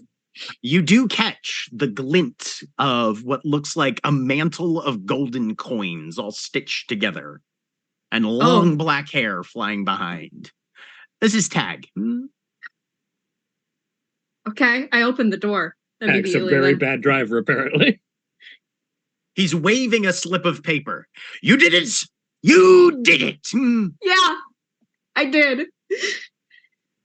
So, are we doing this? Because Clink has been a disappointment on the prognostication, but very talented in certain ways on some aspects, so not entirely a Yes. disappointment. But he's not really he's not a Yes. scribe. Yes, he's a diviner. He would not make it as a diviner, but Yes. you, young lady, you have a gift. You have a capacity, and I can train you. I can train this one. Yes, I can. Yes. And you see I forgot Tag's a worm personality. kind of square. This is the most enthusiastic you have ever seen this man in his life. He is always very sort of reserved librarian archivist, right? This is unprecedented, disproportionate, you might say. Very well. All right. Your training will begin very soon. There is, of course, the matter of the coronation, which most people should be at. As archivist, I will be required to be present to document, as one would expect, and also collect the information, the strands of fate, etc., which you also must be doing constantly. Constant vigilance. Do you understand? Yes. Be observant of every single fabric, vibrating strand of fate around you, and categorize them Yes. specifically. There's no telling where the hints of the future might emanate. So you need to understand that.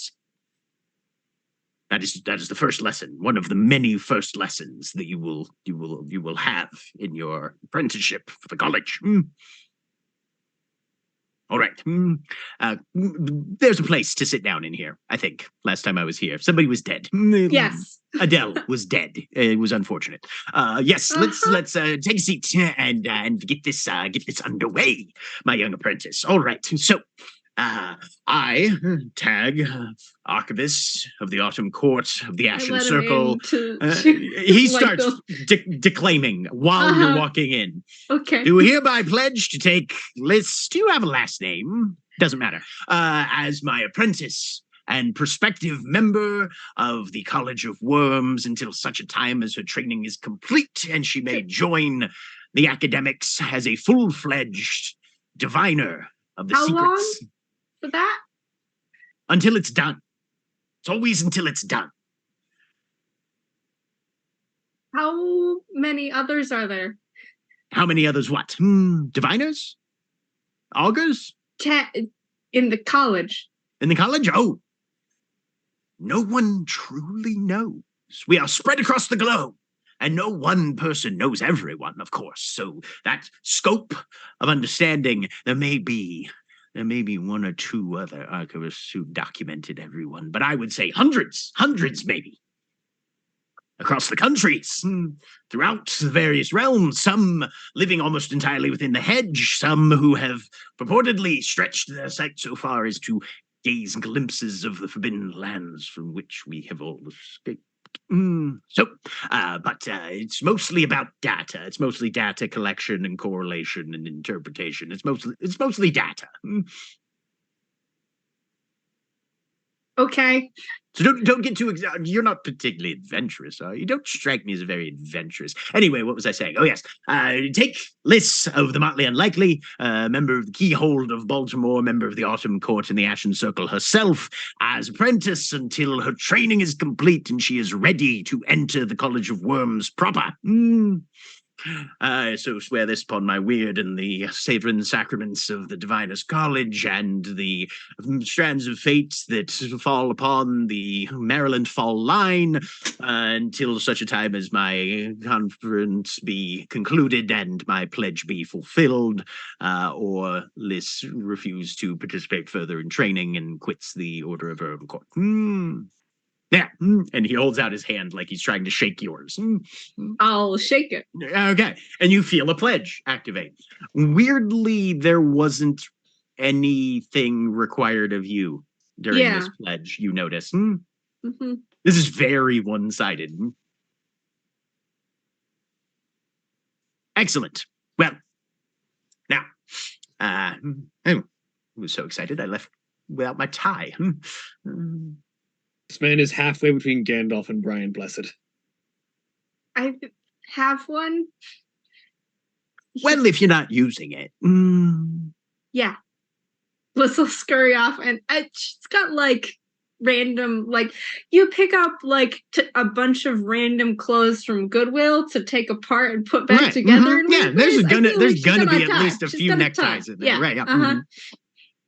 I was going to say it was halfway between Gandalf and the 11th Doctor. Yeah.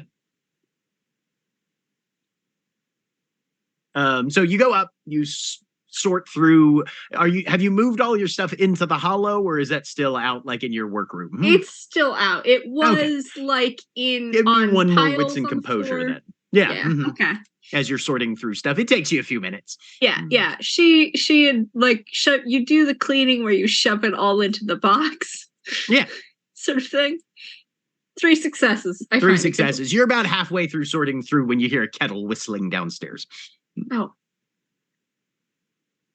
But eventually you find a couple of neckties. And yeah. I bring them all and Okay. go find the whistling kettle. Yeah, he's tags in the kitchen and is in the process of steeping a cup of tea. Slight correction. He's in the process of steeping the last cup of tea. There are about 20 cups of tea currently in various stages of steeping. And it's all loose leaf. Like he's ripped open the tea bags and dumped the loose bits in the water. You think you see where this is headed. Yeah. I don't know how old they are. Oh, Destiny doesn't care how old the tea is. Which one first? Well, my apprentice, that is the question, isn't it? I point. No, usually I just pick one.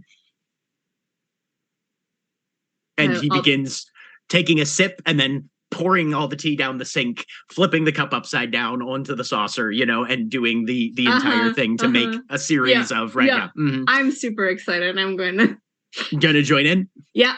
Okay. Go ahead and give me an intelligence and occult roll. Excellent.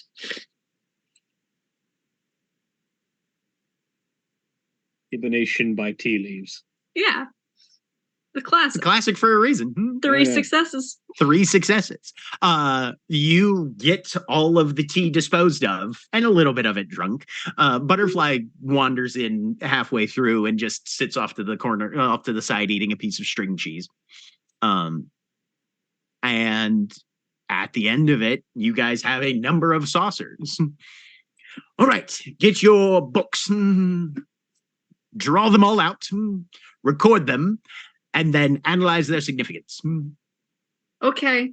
Excellent. I'll see you at the coronation. And he leaves. I'm official. Look over at Butterfly. She points at one. Dicks.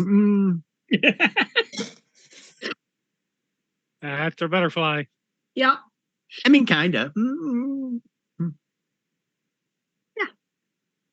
I take out my. I'm coming many- to the party. Okay.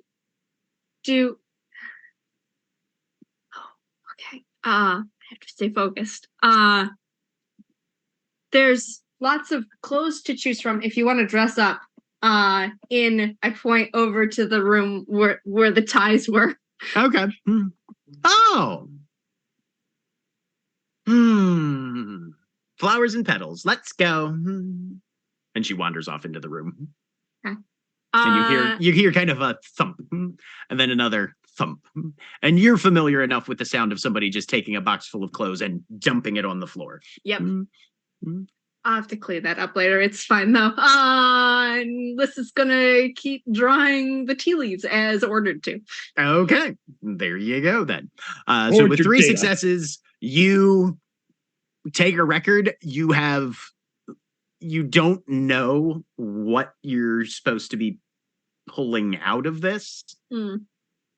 So what are the salient aspects that you think Liz would focus on recording? The shape and the coloration. Okay. Sure. All right. Sounds good. Yep. Excellent. All right. So that takes you probably about an hour at least. Okay. Yep. Megan, is there anything you're doing pre-coronation? Megan is potentially nothing. We'll see how this goes. Megan she goes on her run. She does not go back home. Okay. She is heading over to Lark's place. And she's gonna wait there. If she doesn't arrive by enough time for her to then she will leave and she'll go to the coronation. Okay. Paige. You spend a bit of a leisurely morning with Paige, and then probably how much lead time do you think Paige would be giving herself to get ready and get over to the coronation? She wants to get there at least half an hour before she's supposed to be. Okay. All right. So yeah, you've got hour and a half, 2 hours at home then, for whatever preparations you need to make. And then you can head over and probably be one of the first non-workers, as it were, at the night gallery for the celebration. Would Lark be getting Alana back to the mansion in order to get ready? Or because I assume you guys are shopping for things that some of you are probably at least going to wear. Yeah, Lark definitely is for herself. Right. She would invite Alana back, like if they wanted to go get ready there and then go over. Yeah, sure. That works for me. Okay. She So says probably with about like an arm full of stuff. Right. Yeah. So I would say probably hour and 15 before a good departure time. Megan, you see Lark pulling up. Cool. And she's just sitting there. She is in her workout, like an A shirt, shorts, and she has her a duffel bag with her, just sitting on the porch. Megan. Waves. Hey. So I was out doing my morning thing, and I realized there's something we haven't done in a while. I've been working with you on how to fight. Yeah. And we haven't practiced in a while. Now doesn't have to be the time. No, we're about to go to the coronation. Well, there's still time, but yeah, now doesn't have to be the time. I just got it in my head. I brought her back alive. That wasn't even a remote concern.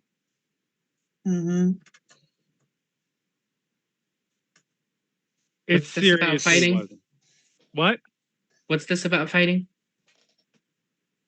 Oh, I've been teaching Lark how to fight for a bit. I know how to fight. Lark asked. Alana, why don't you go get ready? I want to talk to Megan for a second. Eh, she'll just hold her hand out for the keys. You're good, hun. Lark's like opening the door as she'll Go direct her where inside. to go. Yeah. Yeah. And Alana is going to glam the fuck up. Okay. Partway through your glow up, you hear a kind of a prr, and there's a cat Aw. Giddy. who's just kind of comes in, sits down, washes his face in a sort of contemptuous manner, and then rubs up in between your legs. Well, hi there. Giddy. Or as the former me would say, squatter. Meanwhile, out on the porch. Meanwhile, yep. Why are you here and what is this about? Because I know it's not about fighting. It legitimately is. You show up out of the blue Mhm. after weeks and you're like, hey, let's work on fighting. Like an hour before the coronation. Mm-hmm. Uh-huh. What about that's confusing? I didn't say it was confusing. I said it was a lie. I mean, you can say it is, and if you don't believe me, that's fine. If you have something to say to me or ask me, just say it. She stands up.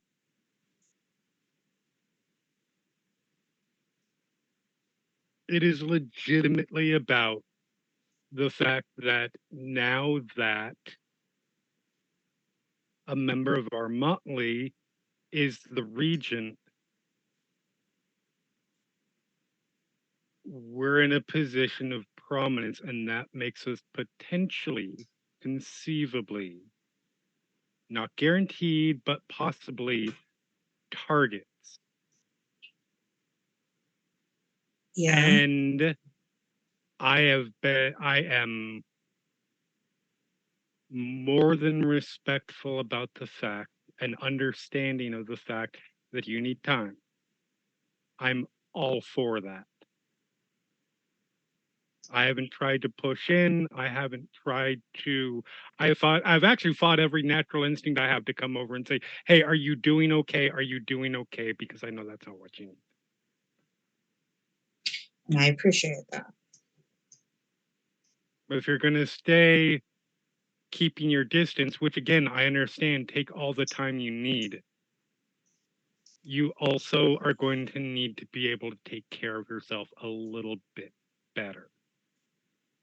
She like motioned towards where Alana went.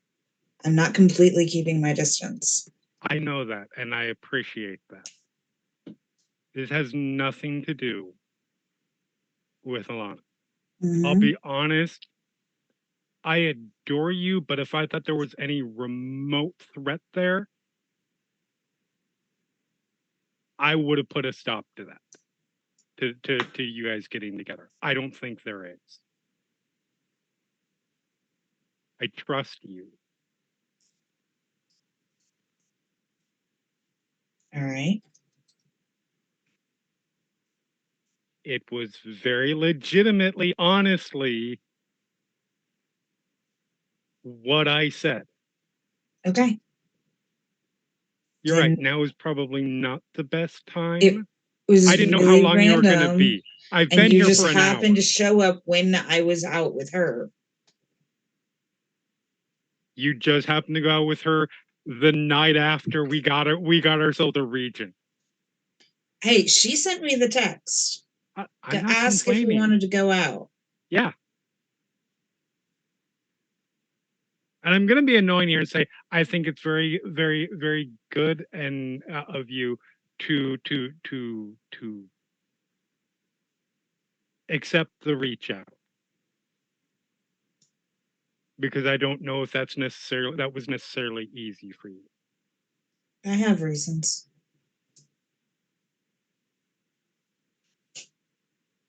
Well, now I'm curious. I have reasons. That's all you need to know right now.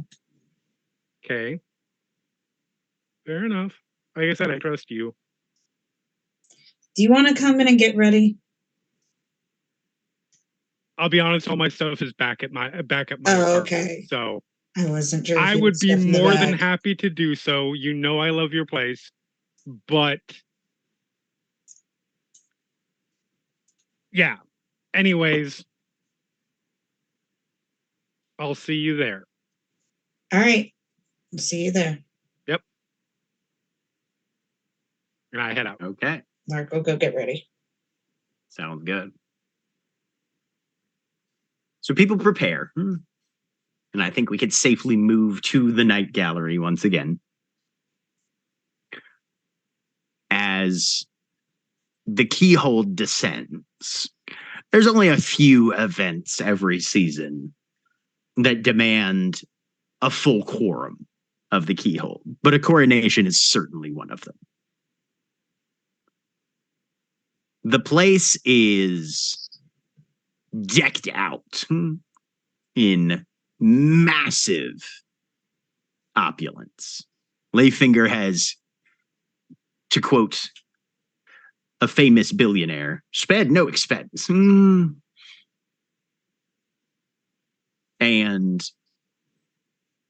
the smells coming out of the kitchen, the music that's coming from the PA system, everything here screams spring celebration, no holds barred, limits are for suckers, and we're going to do whatever the fuck we want.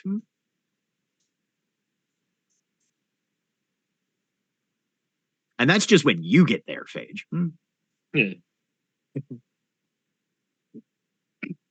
You are probably you're probably the first one there who isn't working the event. But as you come in, Will meets you at the door. Puts a champagne flute in your hand. Says, "That's not champagne. I got to get back." She looks at it, checks what it is. Give me a wits and occult. Or no, intelligence and occult on this case. Oh, same roll, really. 1 success. What are Phage's 3 favorite drinks? Alcoholic or non-alcoholic? Yes. Okay.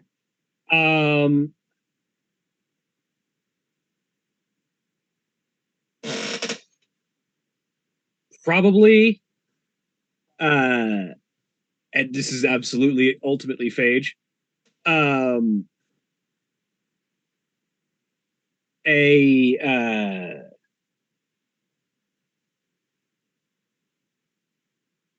The first in the list is a suicide.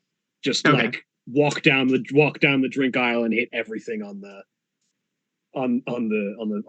vendor. Second on the list, probably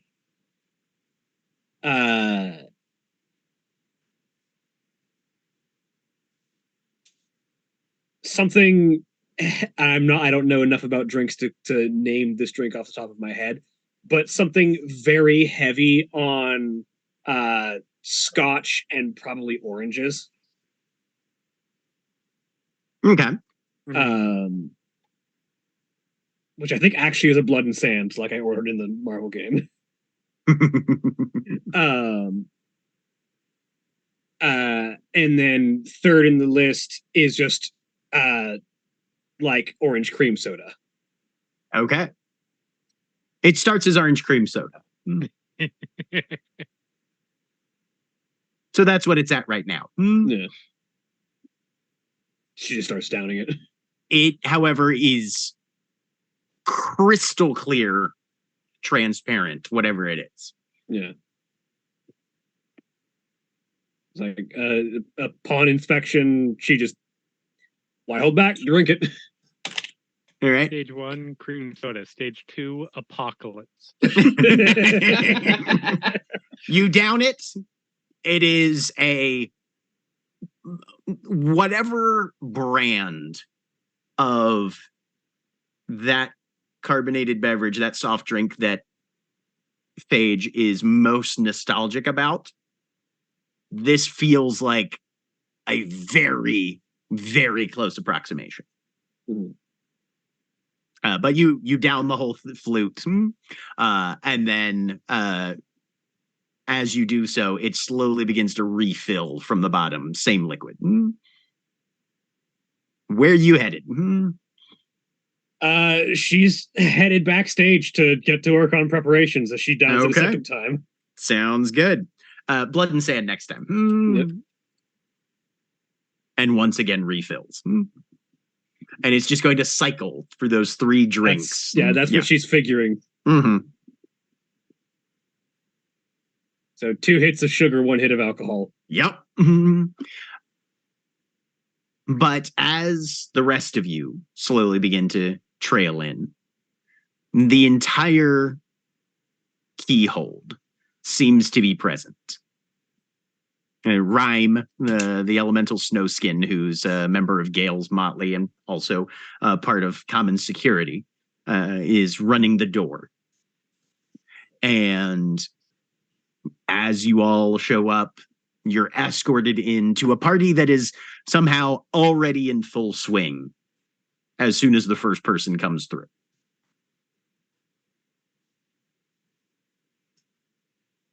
And ultimately, there's a good almost 70 people on the interior of the Night Gallery by the time that things start to kick off.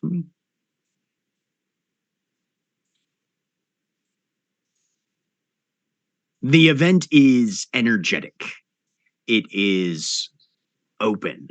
And even the most retiring of Winter Court finds a measure of cathartic relief within the walls of the Night Gallery as the celebration begins. And all of you are able to, there's a weird sort of changing energy. If you're in the mood for a party where, it's just a few people having a quiet time and a cheerful conversation around a warm, small scale table, there's one of the smaller rooms you can find that atmosphere. If you're looking to throw down and mosh it out, there's a room where that is happening. And you can see that there's a number of changelings here. There's also a number of mortals here. And they are having the time of their lives in a open and uninhibited manner. Phage, did you bring Paige with you when If you she came? wanted to come. Yeah, oh She's yeah, on she the was. door. She wasn't going to miss it if she was given the option. Oh yeah. You see her drifting through crowds, sampling from room to room, wide smile on her face, having a great time. And the rest of you, what are you guys looking for as you come in through these doors? Fucking name it. Okay. I mean, no, legitimately, she's kind of all over the place. Okay. She will definitely spend some time in the beating each other up area, but that will probably be later. Right. Megan's not scared of a good fight dance. Fuck no. She will be all over the not fighty dance floor too. She'll probably try to dance with everybody in and associated with the Motley Okay. that is open to it. All right. But she's freaking everywhere. She's at the bar. She's in the back room. She is, I mean, this is probably the least strange she's ever been. Did you say least restrained? Correct. Okay. All right. Sounds But good. also trying as much as that is possible when you are the level of probably inebriation is to still be checking on everybody and making sure everybody's okay. Okay.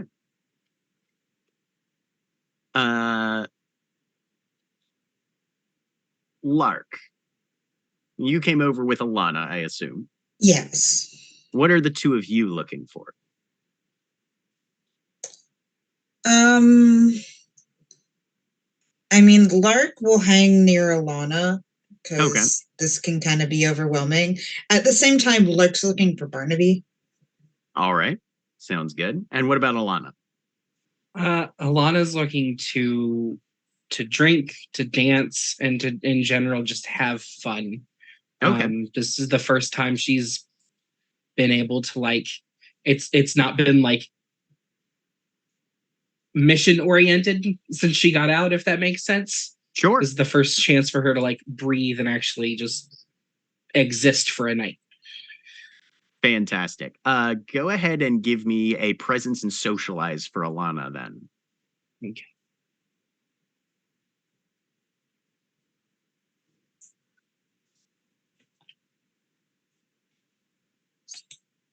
Let's see.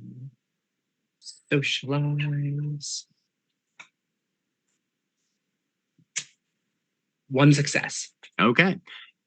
There's a lot of new people here that you're unfamiliar with. A couple of what seem like younger changelings sort of glom onto you a bit. You catch a couple names: Asha Bell, Highlighter, Arthana, Desdemona, names like this that are just sort of rippling through.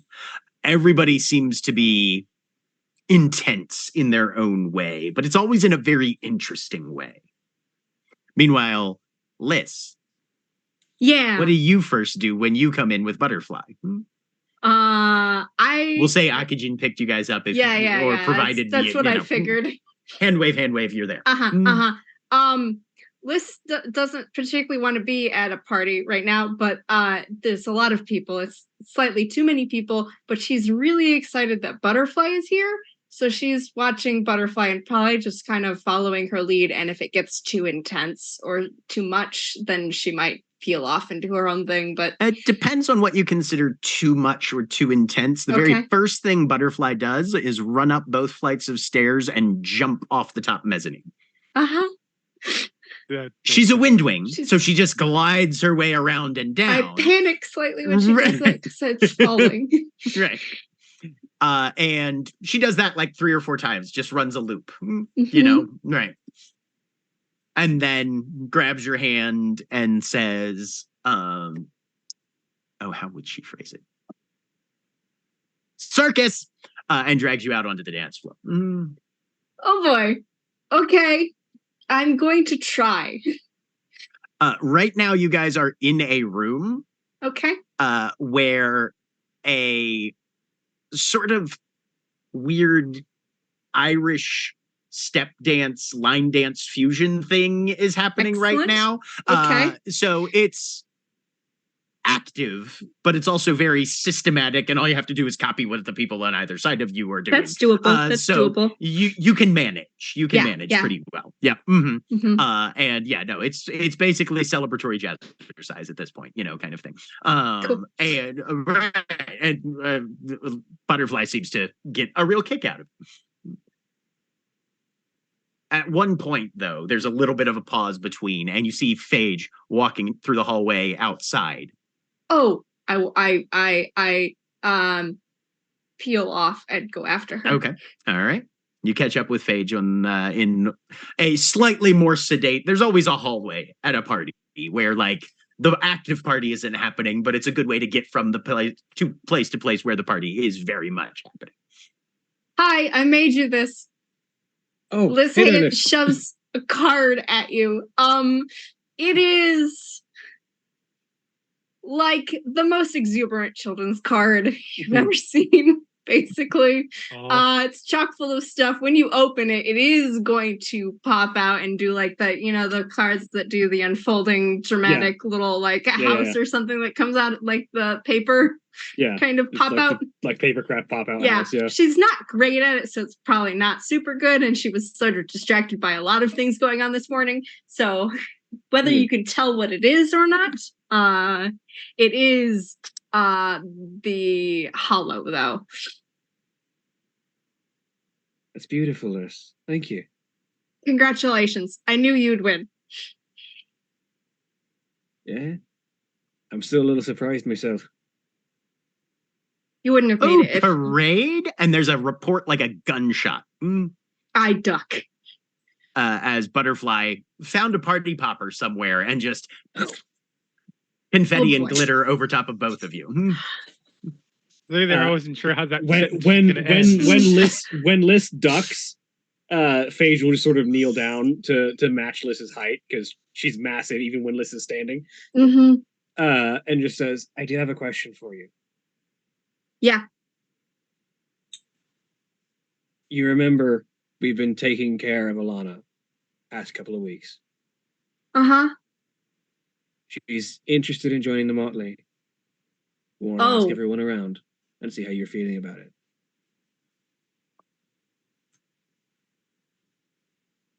Right. Are you okay with it? It doesn't go through unless everyone's okay with it. Are you asking as mine? I'm asking as your sister in the Motley. I don't ever want you to look at me as the regent.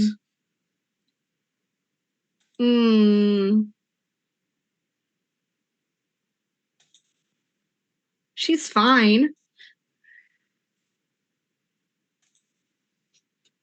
But are you okay with her joining the Motley?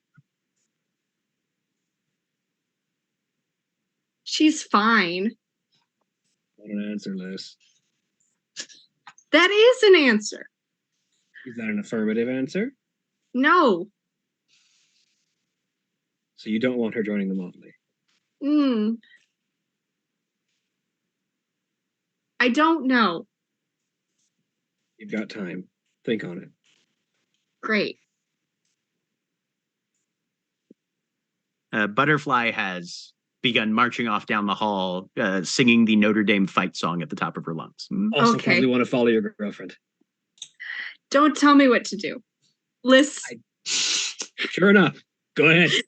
Liz dashes the opposite direction and is going to find someplace quiet to be.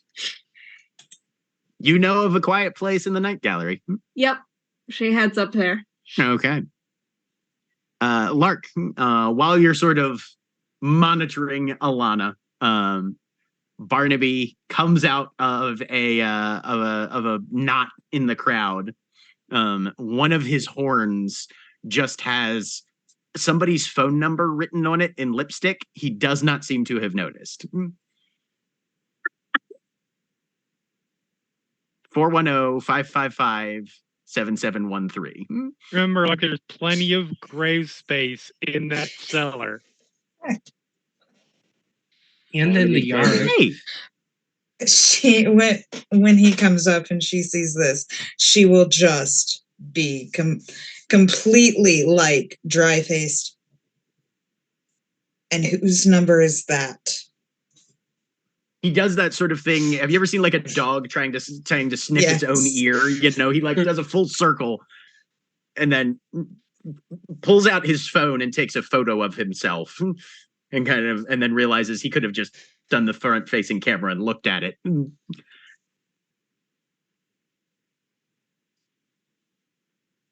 That's Sarah's number.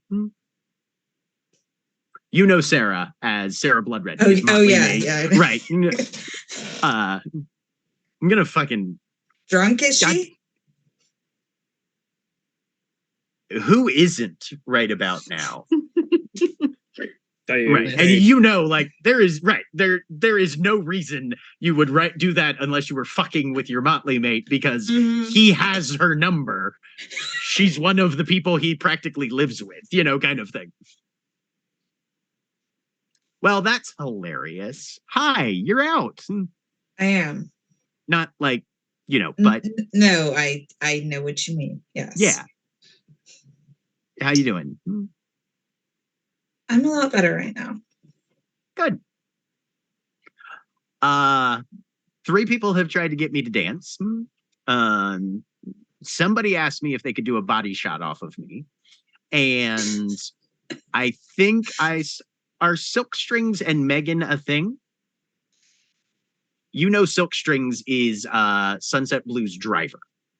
Oh, She's like this spider kind of venom bite member. She's a member of the Autumn Court.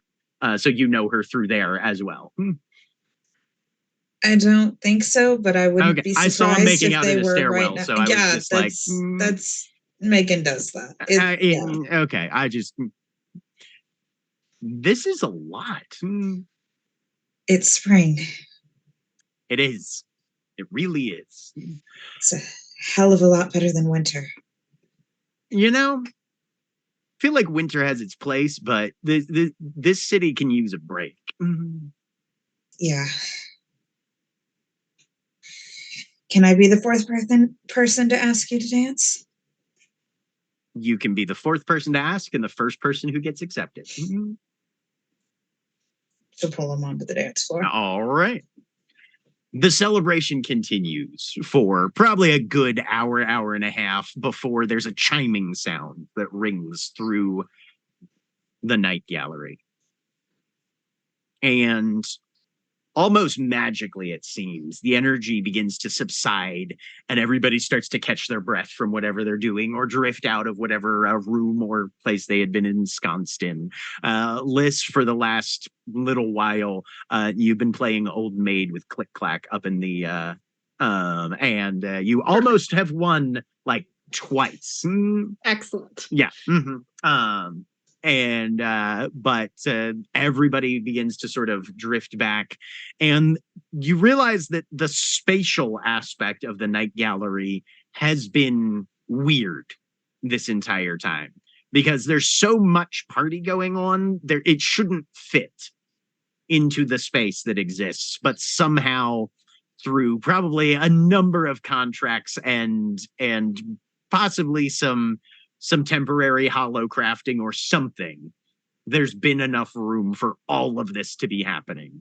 But looking around, only a few mortals are now present in the main area, and all of the changelings assemble.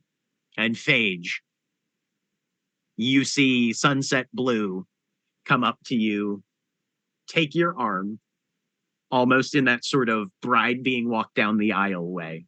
All right, sister, let's get this taken care of. All right. She guides you through just a crowd. There's nothing so formal as like rows of seating or anything. And everybody just parts in front of you. You see Paige off to one side at the bar, raises a glass to you behind a number of rows of other changelings and just this big, massive knot of faces. Go ahead and give me a wits and empathy. Wits, empathy. 3 successes. 3 successes. Paige is beaming. This is a triumph for her girlfriend. But as you pass through the crowd, kind of watching her as you take a few steps, you pass a few other faces. Most of them are smiling. Some of them are somber. Some of them are serious and feeling the gravity of the situation. Some of them look frustrated or upset even. But the energy in the room is such that you can't really pick out individual people who are displaying any particular emotion. You're just sort of getting a vibe of mostly positive but somewhat mixed feelings through this room. And then you pass one, and Paige's position, obviously, as you're moving, people are occasionally blocking. And you glance over at her a couple of times just to see how her full reaction is going to be when you get up onto the stage. You pass one person, a second person, and then in the third one, there's a shadow. Give me a wits and composure.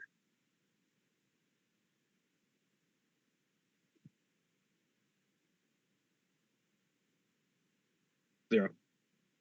From somewhere. It's hard to tell. You can't tell if it's a trick of the light or something has shifted, but Paige's face is covered by a shadow temporarily, which doesn't really mesh with the physical orientation of the lighting and her seating position. And then you're up on the stage looking down at all of these people, and she has just finished her glass and is now standing up, clapping, her face in full display. And you hear Sunset Blue off to one side. It is my great honor, as someone who has been flattered to be seen as a leader of the Spring Court.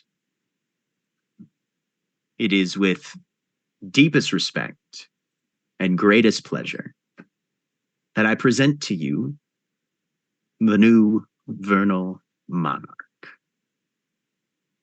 Paige O'Flanagan, the Keyhold of Baltimore, of the Motley Unlikely, will be ruling through this next season. So rise and be upstanding for the individual who will lead us through the next months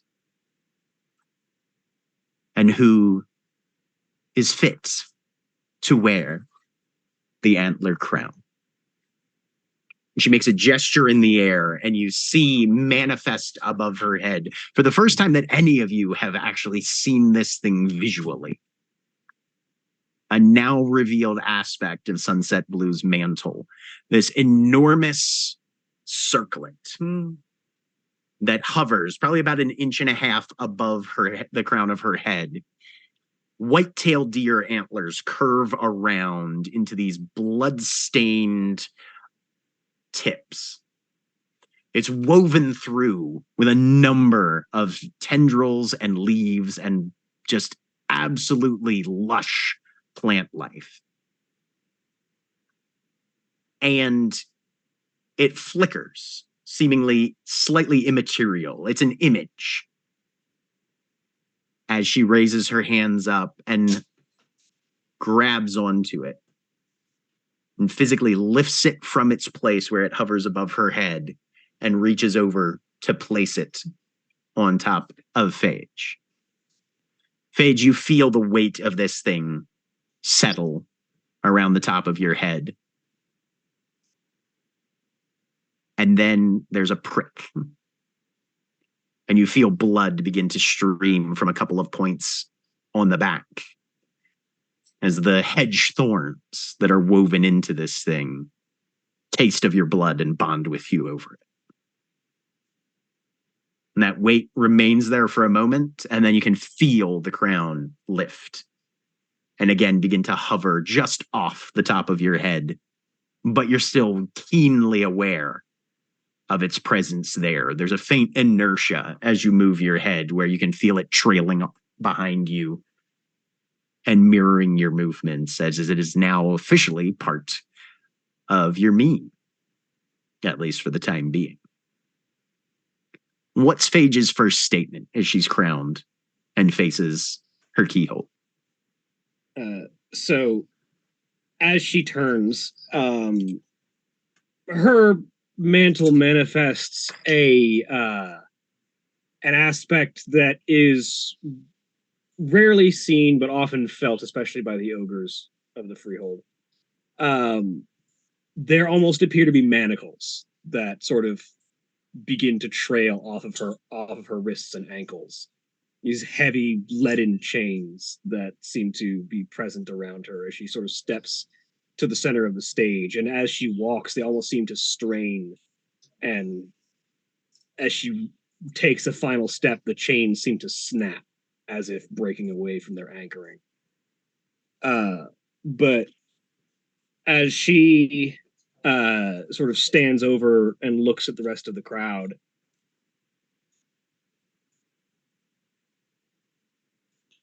Spring has come. Let it be as it should, a season of things renewing, a season of growth, a season where healing may occur, where the pains that we've covered through the winter and the shadows we've hidden behind be cast aside, and the light of day be shown again. It's not enough that we break our chains, she says, and as she says this, the manacles that clasp around her arms and legs seem to clank open and fall to the ground away from her. Should we all truly be free, we cast them off, that they hold no weight on us who grow anew and seek to find our lives again. To the renewal of spring. And there's a cheer, and glasses are raised. And the jubilant atmosphere just ripples out. And then you see Leaffinger kind of make a sign off to one side as, who was it?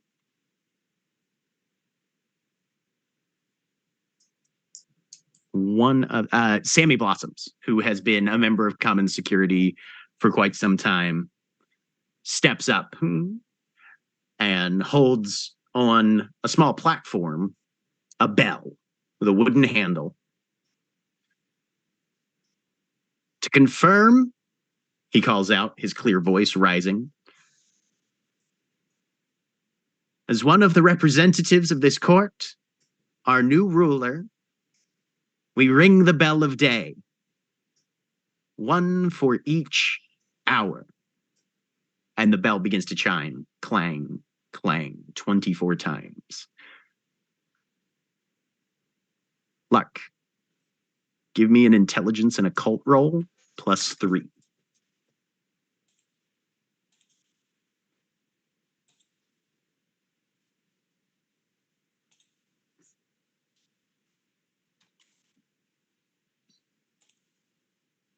Zero. You don't see anything. You feel like you've missed something.